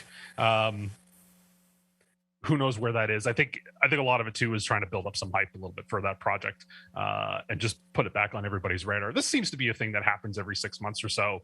The another chapter in the saga of the Apple car seems to come out, and everybody kind of loses their minds for a few news cycles, and then kind of moves on. But listen, I think the space is really interesting. I think what Apple is doing is kind of fascinating. They're obviously keeping their cards very close to their chest for obvious reasons. This is a massive industry with a ton of potential, and certainly seeing some of the new entrants that we're getting into the EV space. Yeah, it could be industry changing, obviously, for the Ubers and Lyfts of the world as well, and even Hertz. Maybe you get 100,000 Apple cars ordered by Hertz as well. Justin Kozach, the marketing guy here at Day Trade the World. We appreciate your opinion as always. Thank you again, sir. Thank you, Brendan. The marketing guy, guys. The marketing guy has a nice beard, I'll say. Pretty nice beard. I gotta appreciate when man has a nice Lumberjack beard. Nation. We're going to start a new hashtag out. He didn't mention it, but we will start a new Lumberjack Nation hashtag out there. So thank you to Justin for that. I love hearing him talk about it. You can hear the passion, right? And that's really, I hope you can see the same thing with us as well here as we continue to trade. Look at that out, though, on NVIDIA. Whoops, that's a daily chart. You're not going to see the out there. That looks like it's pretty good out as we've come back in now. There it is. Thank you so much, William. We look for this every day. Now, if we don't get it, then maybe William has had a negative day, but there it is. 1% of the P&L, $11.72. Thank you so much. That is fantastic. First time I tried to pay you a few days ago, my credit card fraud department canceled my payment. Actually called me. Well, hopefully that day, because the payment just goes to YouTube payment processor, but I guess thank you so much for that. That means a lot, William. And another successful day, man. We'll take that 1%, man. Let's just keep on building. Thank you so much, William, and we look to enjoy that. Please, guys, we have over 350 retweets now, and it's going to be Merchandise Friday giveaway time. So we'll talk about that on the meme show, and we'll talk about that again when we draw at 3:30 tonight. So get ready for that. That should be fun. We're going to get Miss V at the big screen, and she's going to draw somebody for us automatically there. Did you see Micron today? I mean, we talked about Micron earlier on in the morning. I think either Brendan brought this name or this was a pre-market mover, up 6.7% today, and just catching up, right? Micron, you can see the charts of AMD, NVIDIA, and I know Micron's in a little bit different space. I think the DRAM space, but they definitely found a bottom at that 65. I mean, you had to dip it down. To me, I would have thought that the move might have stopped here at 70. Dips down 10% lower than that, roughly, and now it's a ripper up to 82 and change. Micron, watch out for this 85. Slow to come to the party, but you also see Taiwan Semi today, of course, making moves to the upside as well, and bouncing off their high of 125. So Micron, Taiwan Semi carrying the day today. Although this is only up 0.45, it was just nice because it's at some key levels. Check out AMD, bounced off its recent high as well of 156, I believe, was its recent high. Yeah, 159 it touched a couple days ago, but right there touching 156.60 today as, that chart's all messed up. So there's, that might have been a pre-market high yesterday of 160. I don't remember it getting to that, but there it is, 156, a nice move again for AMD, although negative today, still holding out these highs. Yeah, as Apple keeps pushing above 159 and into new highs, futures bounce back. It kind of slid for a little bit. Let's take a quick look at the futures chart here. It slid back down into the 95 area, and now little bounce as Apple gets going. Here's futures back to 4,700. This saga is not done. So anyone who's still watching, going into the final few minutes before we hand it off to Pride there, Come back for the afternoon show because this saga is not done. I'm sure the story will be told towards the end of the day. A couple orders that I do have out. BABA, I'm looking to get in on BABA. Finally, we got that move. We got that bounce actually off that 140-150 into the 142 and change, and now I'm trying to get my hands on this short. Now I think I think we got them buying out of the way, so now I think I'll go ahead and take the short on BABA. So we got that offer there, and Macy's, I've already taken the short on Macy's. This was actually on just underneath 36. I got this a while ago. We just never got around to talking about it. This is what I'm looking at. Let's zoom this out. A couple days here. This 36.50 area. We finally we went towards the highs from yesterday, failed, and then got below 36, which kind of opens the door up towards 35 at least. So I'm looking at 36 on the short side. We're in the money about 24 cents right now, but that's probably going to take some time as well. So the only two trades that I've got is the Macy's short and the future short, both of which are probably going to take some time. And then BABA, we're still waiting to get the fill. And that's about it. Not a whole lot else going into the final few minutes of our show. Hold on a second. I'm going to do something. Hey, yeah. Hello, Neil? Yeah. How's it going? We have a request here to review Sava. So, okay. Yeah, we'll talk to you later. All right. Neil's not here, guys, today. So, as you can see here, shout out to Ed. What's up, Ed? Neil, please review Sava. So, I just talked to Neil, and I didn't really, but he's on his day off today. So, Neil will not be back on Monday, right? Because you're back in the building on Monday. This guy, man. We do have a bunch of us are now, because it just turned out, and we just really planned this badly, and I say thank you to Arun, because we have a bunch of days that we're supposed to take off, and we haven't, because we've just been enjoying the market here as we go. But I have a couple of days off in December, as does my main man over there, Brendo, as does Neil, starting right now. So let's go. I think it was a call for Miss V. Let's go over to Miss V. Hey guys, I hope you're having a great Friday so far, and I hope that overall week is good for you. Thank you for all the super chats, for kind words. Welcome all the new members and new subscribers. Please join Memes and Movers, me and Prod, to keep trading, and happy National Monopoly Day. Oh, hell yeah.